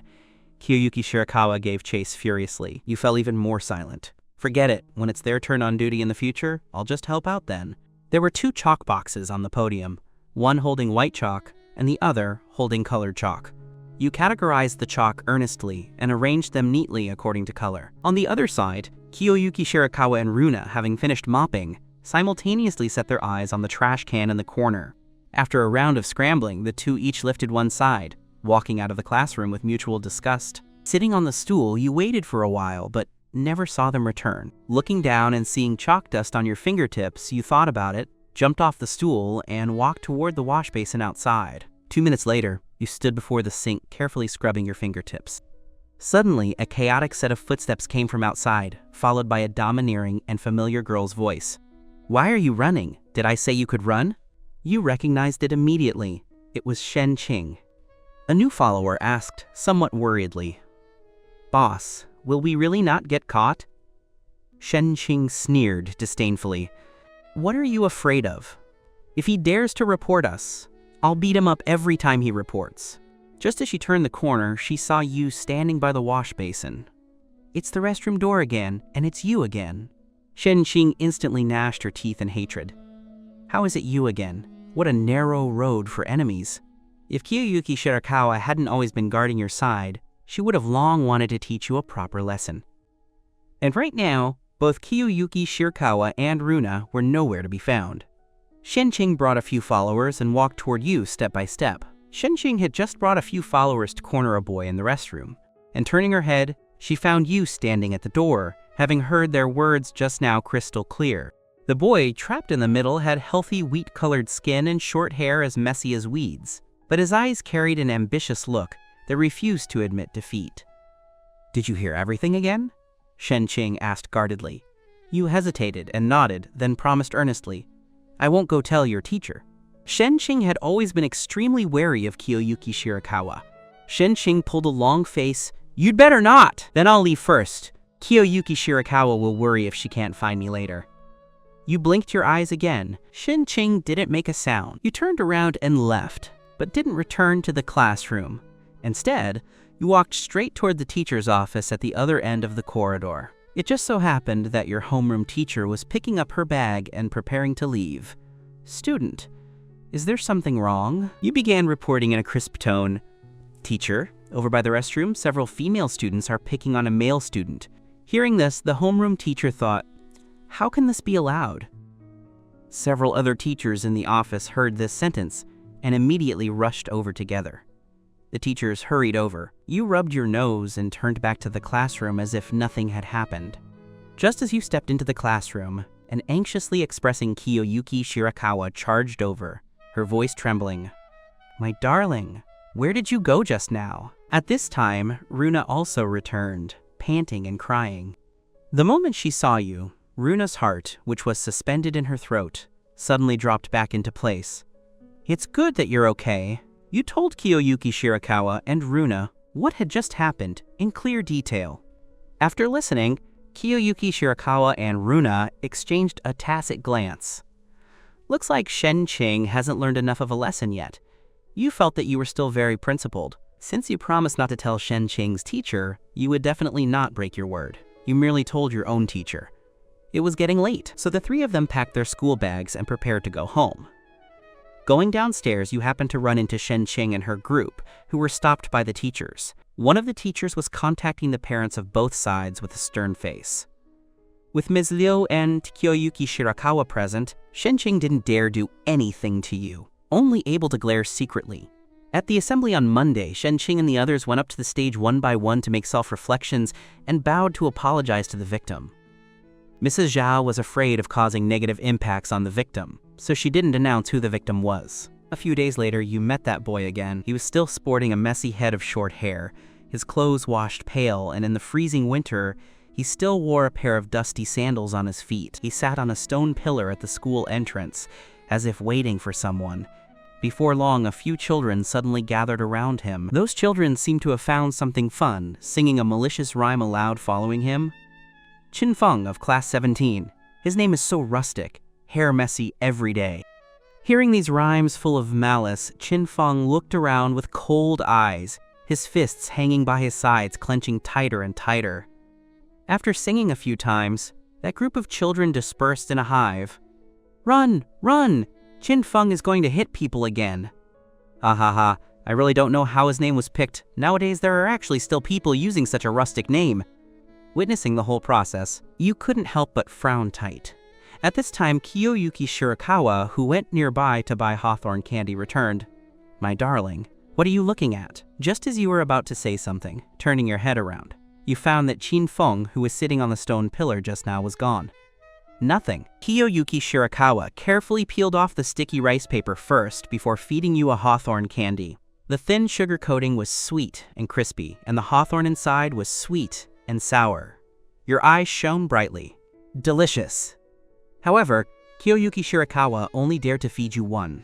Your spleen and stomach were not good, so you couldn't eat too many hawthorns. Having eaten only one, you were already very satisfied and didn't open your mouth to beg for more, just looking eagerly at Kiyoyuki Shirakawa as she finished the rest of the hawthorn candy. Softened by your gaze, Kiyoyuki Shirakawa said, I'll buy it for you again next year, okay? You were incomparably expectant. Thank you, Kiyoyuki Shirakawa. Because of this promise, you began to look forward to winter every year until Kiyoyuki Shirakawa bought you the third stick of hawthorn candy when a major event occurred in the Shirakawa family. Kiyoyuki Shirakawa's father, who had been away from home for 6 years, scientific research expert Susumu Shirakawa, was finally coming back. Because of participating in a long-term confidential scientific research project, Susumu Shirakawa hadn't returned home for a whole 6 years. Long before his return date was confirmed, the Shirakawa old mansion began discussing with Mrs. Shirakawa to hold a family banquet. Today, the Shirakawa family was divided into the main branch and collateral branches. Most of the power in the family was held by the main branch, which was Mrs. Shirakawa. Due to certain past events, even though Kiyoyuki Shirakawa's grandfather and grandmother were both still alive and well, Mrs. Shirakawa rarely brought her back to the old mansion on regular days. Ultimately, Mrs. Shirakawa still agreed to hold the family banquet, the time set for the very evening Susumu Shirakawa returned. In the evening, the driver took you and Kiyoyuki Shirakawa to the Shirakawa old mansion. The drive was a bit long, and by the time you arrived at the Shirakawa old mansion, the sky was already dark. Kiyoyuki Shirakawa held your hand as you got off the car together. The Shirakawa old mansion was a Chinese-style courtyard with dull color tones, low-key decorations, and 4 square layouts everywhere, making people feel inexplicably oppressed. The servant led you turning left and right, passing through a long corridor before finally arriving at the main hall. An elegantly dressed old gentleman saw you and immediately came up to greet you. With tears in his eyes and a choked voice, he said, "Little Kiyoyuki, this must be Sora. In the future, just follow Kiyoyuki and call me grandfather." Yet no matter how affectionate the old man acted, you couldn't feel a trace of warmth. Instead, an inexplicable chill surged in your back. Quite a few people from the main and collateral branches of the Shirakawa family showed up tonight. You and Kiyoyuki Shirakawa were considered late arrivals. As soon as Kiyoyuki Shirakawa entered the door, many people surrounded her with smiles, vying to talk to her. In the crowding, someone almost bumped into Kiyoyuki Shirakawa, who lost her temper on the spot. In the end, it was Old Master Shirakawa who stepped in to bring you to the side hall to stay with peers of the same age. The main branch of the Shirakawa family had sparse offspring, but the collateral branches were completely the opposite. "Shall we go home?" Kiyoyuki Shirakawa keenly noticed your abnormality. As long as you said a word of agreement, Kiyoyuki Shirakawa would take you and leave immediately. Thinking about it, you still shook your head. "We have to wait for Auntie and Uncle." Kiyoyuki Shirakawa pursed her lips and didn't say a word. Worried that Kiyoyuki Shirakawa might really carry you and run outside the next second, you hurriedly diverted her attention, pointing to the honey peach on the fruit plate. "I want to eat that." Kiyoyuki Shirakawa responded with a good. She walked over, her gaze flipping through the plate, and finally picked up the one in the best condition. A nearby servant wanted to help peel and slice it, but was refused by Kiyoyuki Shirakawa.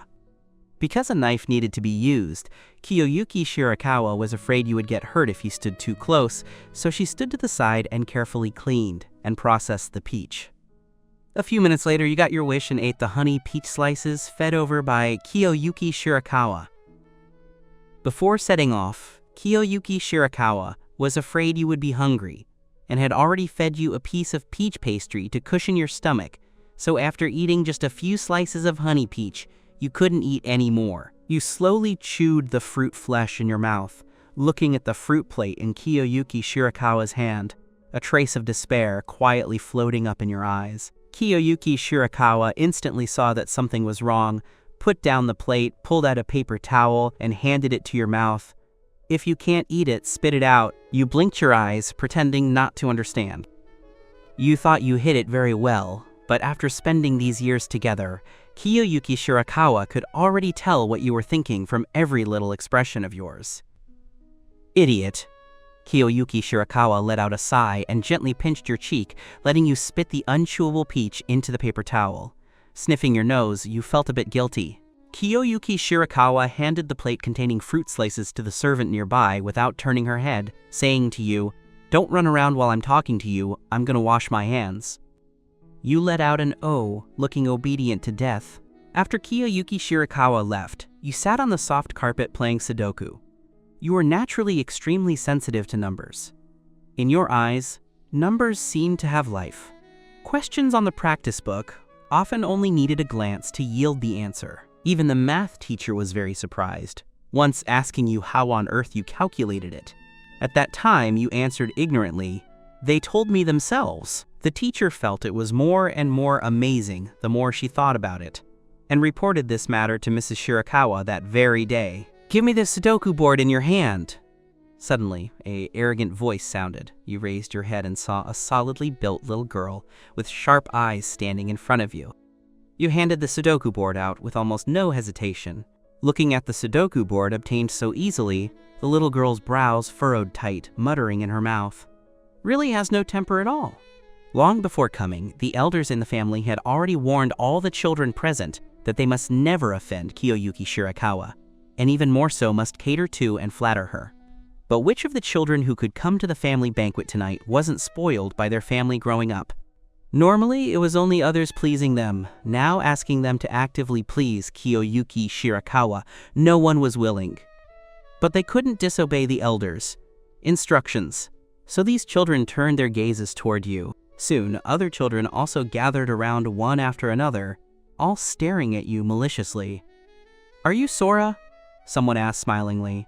You could sense that they came with bad intentions and didn't want to say much, only nodding gently. The person who asked the question just now spoke up again. "Does it feel great to eat and drink for free while living in someone else's house?" You tightly pursed your lips, so thick-skinned. "Why do you live in someone else's house? Do you not have your own mom and dad?" A series of malicious questions smashed over, leaving you at a loss for a moment. An unfamiliar environment, malicious peers, and happened to be without Kiyoyuki Shirakawa by your side, you shrank back in fear. You wanted to go home, but you couldn't cause trouble for Aunt Shirakawa. Once you left, Kiyoyuki Shirakawa would definitely follow along. Without knowing who shouted softly, "Kiyoyuki Shirakawa is back," everyone immediately retreated back. When Kiyoyuki Shirakawa returned holding a water cup, what she saw was you sitting alone on the carpet, lowering your head not knowing what you were playing. "My darling, come drink some water."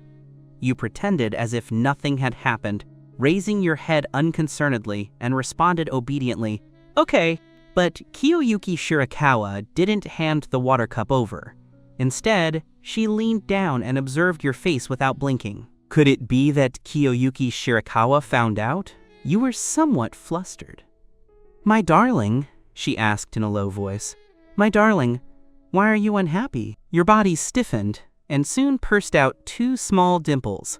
Not unhappy. You casually found an excuse. Maybe just a bit sleepy. Kiyoyuki Shirakawa was obviously suspicious, but didn't expose you, just gently touching her nose tip against yours. "My darling, you are the most important." A trace of coldness flashed across the bottom of Kiyoyuki Shirakawa's dark blue eyes. She knew that what she should do most right now was not to figure out what happened, but to bring her darling up. Kiyoyuki Shirakawa stood up, then half squatted in front of you. You were somewhat puzzled, your voice dragging a bit of a small nasal tone. "Where are we going?" Kiyoyuki Shirakawa said vaguely. "Take you to play in another place." You didn't think much of it either, standing up and pouncing onto Kiyoyuki Shirakawa's back. Kiyoyuki Shirakawa had carried you many times, and every time was steady and secure, never letting you fall down once. Although she had only come to the Shirakawa old mansion a few times, Kiyoyuki Shirakawa was very familiar with the layout here. After turning a corner for the third time, Kiyoyuki Shirakawa carried you to the side of a small door. The family banquet was grand this time, and most of the servants in the Shirakawa old mansion were transferred away, which allowed Kiyoyuki Shirakawa to carry you and run out of the small door effortlessly. At 7 o'clock, the streets were filled with heavy traffic, and neon lights were turning on everywhere, very prosperous. After blowing in the cold wind for a while, you finally realized that Kiyoyuki Shirakawa had actually carried you away from Tokyo. You asked Kiyoyuki Shirakawa, lost and helplessly, "Where are we going?" Kiyoyuki Shirakawa hitched you up a bit, only spitting out 2 words, "Home." Since that place didn't welcome you, there was no need to stay any longer. The smartwatch showed that it would take 4.5 hours to get home. But Kiyoyuki Shirakawa took a glance at the route and still didn't stop her footsteps. You first wanted to stop her, but then slowly let go of your strength, carefully resting your chin on Kiyoyuki Shirakawa's shoulder, like a tired bird finally finding its nest to return to. When I grow a bit bigger, and Mom allows me to ride a bicycle, I'll ride to carry you home. You sniffed your nose, your voice sounding muffled. Okay. Sensing the scorching wetness falling by her neck, the emotion in the bottom of Kiyoyuki Shirakawa's eyes sank bit by bit. You are just as important as my mom and dad. By the time the Shirakawa family discovered Kiyoyuki Shirakawa was missing, it was already almost an hour later. Old Master Shirakawa clutched his chest with one hand, scolding the servants with heart-wrenching anger. How on earth did you watch the children? The servants all lowered their heads, not daring to make a sound. After finishing scolding, Old Master Shirakawa cried out with red eyes again. If something happens to little Kiyoyuki, how can I face Yuching and Susumu? Every sentence was earnest, making anyone who heard it moved. A collateral relative suddenly spoke up. This was originally Miss Kiyoyuki's home. It's impossible for her to leave for no reason. She must have been instigating by the person beside her. Before his words were finished, Old Master Shirakawa swept a cold glance over. Shut up! That person then tamely stopped talking. But there wasn't much fear or responsibility on his face. But that person knew clearly in his heart that he happened to hit Old Master Shirakawa's thoughts.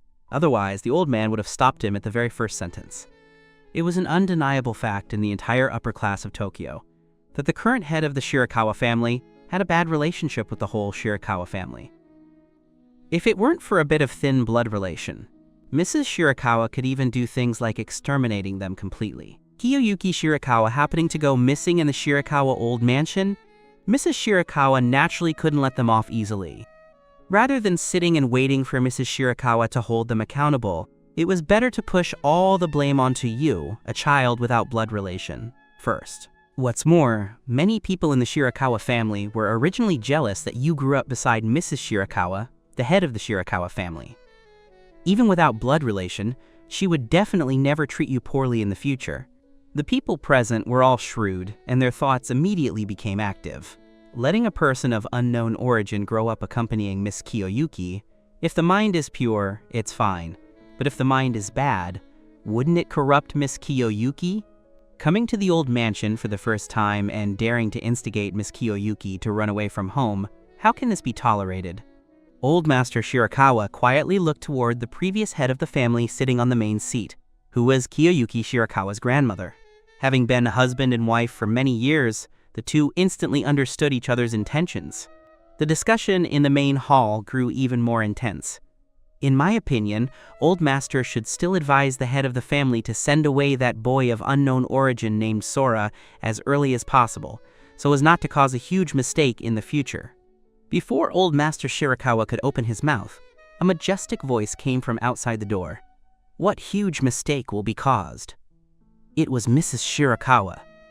Mrs. Shirakawa didn't enter the door, but stood at the entrance of the main hall, coldly looking around the people standing inside. Before arriving at the old mansion, Mrs. Shirakawa had already heard the news. Seeing her daughter, Old Master Shirakawa hurriedly came up to greet her. My daughter? It's father who didn't take good care of little Kiyoyuki. As he spoke, his eyes turned red. If something happens to little Kiyoyuki, father won't live either. Mrs. Shirakawa remained unmoved. Except for the old lady sitting on the main seat, everyone else in the main hall stood up. A middle-aged man in a suit and leather shoes hurriedly supported Old Master Shirakawa. Head of the family, this can't be entirely blamed on Old Master. Miss Kiyoyuki left because she was instigated by someone, wasn't she? Mrs. Shirakawa lifted her eyelids faintly, saying coldly, Sora has always been raised by me personally. In your eyes, his conduct is actually so unbearable? Raising without teaching is the fault of the parent. As soon as these words came out, there was total silence on the scene. After all, no one dared to say a single word bad about Mrs. Shirakawa, who steered the Shirakawa family. Mrs. Shirakawa raised her eyes, looking disappointedly at her biological mother sitting on the main seat. Those were a pair of cloudy yet sharp eyes. Footsteps came from outside the main hall again, followed by a deep male voice. Yuching, the surveillance video is obtained. Susumu Shirakawa wore a dark trench coat, his slightly wavy short hair somewhat messy, and those dark blue eyes were identical to Kiyoyuki Shirakawa's. As a father, his brows and eyes were more gentle, unlike Kiyoyuki Shirakawa's, which carried obvious aggressiveness. What he obtained was precisely the surveillance video of the side hall at that time, and the extracted clip was soon played on the spot. Does it feel great to eat and drink for free while living in someone else's house? So thick-skinned! Why do you live in someone else's house? Do you not have your own mom and dad? In the surveillance video, the malice on the faces of those peers was clearly visible. Mrs. Shirakawa was too lazy to waste any more time with these people. I don't believe these children would hold such great malice towards Sora for no reason, unless the adults in the house took the lead. Mrs. Shirakawa also knew the reason, so she stated directly, I will draft a goodwill. After my death, all assets under my name will be split equally between the two children. Everyone on the scene gasped.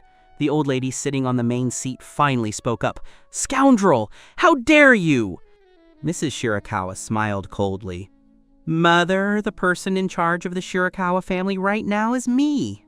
On the other side, under the bright streetlights, you and Kiyoyuki Shirakawa sat on a roadside bench. She held you in her arms, feeding you baked sweet potato spoon by spoon. The sweet honey potato eaten into your stomach made your whole heart feel warm. Kiyoyuki Shirakawa scooped another spoon of baked sweet potato to feed you. Are you sleepy? Actually, you were a little bit sleepy, but you still shook your head, your voice soft. Not sleepy at all. Just after you finished speaking, you couldn't help but let out a yawn. Kiyoyuki Shirakawa couldn't help but laugh, saying softly, In a few more hours, we can reach home. After feeding you less than half of the baked sweet potato, Kiyoyuki Shirakawa didn't dare to feed you anymore, fearing indigestion. Kiyoyuki Shirakawa finished the rest of the sweet potato in 2 or 3 bites, and seeing that you were so sleepy you couldn't walk steadily, she squatted down again to carry you on her back, continuing to walk in the direction of home. Quote, Kiyoyuki Shirakawa, I can come down and walk by myself. You can't. I'm very heavy. With your appetite of eating only half a bowl of rice every day, how heavy can you get? Kiyoyuki Shirakawa hitched your whole body up again. You gently pressed your cheek against her back, your 2 small legs swaying gently with her footsteps. After a long time passed, you then said a sentence in a low voice. Kiyoyuki Shirakawa, you are just as important as my mom and dad. Kiyoyuki Shirakawa showed a look of confusion. Why would my darling say that? You were unwilling to say anymore, giggling softly with your eyes curving into crescents. After a long time, you asked Kiyoyuki Shirakawa again, What if I become disobedient? Kiyoyuki Shirakawa frowned, saying fiercely, Who said you're disobedient? You were startled big time, hurriedly explaining, No one. Your mom and dad both left you. Will Kiyoyuki Shirakawa? The answer was unclear even to yourself, yet for some reason you didn't seem terrified at all. If such a day really came, you only hoped it would be later, and even later. Kiyoyuki Shirakawa carried you for a long time, until you were so sleepy that you began rubbing your eyes, when a black sedan slowly stopped by the roadside. Little Sora, little Kiyoyuki, do you want to get in the car? I'll have your Aunt Shirakawa take you back on the way. The car window slowly rolled down, revealing a handsome and gentle face. You froze for a few seconds, and after recognizing the other party, immediately called out stiffly, Uncle! Over these years, although Susumu Shirakawa hadn't returned, he had always learned about the situation at home through letters, so he naturally knew about your existence long ago. Now, seeing you with his own eyes, he found that you were even more obedient than described in the letters. Susumu Shirakawa responded with a smile, and you and Kiyoyuki Shirakawa got into the car together. On the way home, you leaned on Kiyoyuki Shirakawa's shoulder, unable to hold on, and fell fast asleep. The inside of the car was very quiet. After arriving home, Susumu Shirakawa carried you, who was already sound asleep, upstairs. Kiyoyuki Shirakawa followed closely behind, without leaving a single step. The servant quickly brought hot water to help wipe away the dust on your face and hands, changed you into clean clothes, and after settling you down, A joint trial was about to begin in the living room downstairs. Mrs. Shirakawa and Susumu Shirakawa sat side by side, both looking silently at Kiyoyuki Shirakawa, who was starved and currently eating. Kiyoyuki Shirakawa put down her chopsticks, and a servant immediately stepped forward to remove the bowls and chopsticks. Kiyoyuki Shirakawa's back was held straight, her voice faint. "Is there anything you want to scold me for? Since she dared to make the move of recklessly taking you away several hours ago, she naturally feared no consequences. Even if it happened again, she would still do the same." Susumu Shirakawa smiled faintly, reaching out to push the gold-rimmed glasses resting on the bridge of his nose, praising, "You did very well." Immediately afterward, he said solemnly, "But have you considered more? You always feel that you have grown up, but setting other things aside, what if human traffickers targeted you two? After you were really taken away, what would you use to protect little Sora? Depending on your small body frame that can't even stand firm against an adult's push?" Just this single point was enough to make Kiyoyuki Shirakawa understand how dangerous it was for two children to travel alone in the middle of the night. After a set of well-reasoned words was spoken, Kiyoyuki Shirakawa's expression grew increasingly dark. What's more, being targeted by ordinary human traffickers was not even the worst outcome. Firstly, the Shirakawa family was in a high position with many enemies. Secondly, Susumu Shirakawa's identity and profession were sensitive. Thirdly, the collateral branches of the Shirakawa family had long coveted the position of successor for Kiyoyuki Shirakawa. Susumu Shirakawa said again, "Knowing how to protect the people you care about around you is a good thing. As a father, I am very happy to see the responsibility you possess at such a young age, but I hope next time you do things, you can be more steady and safe."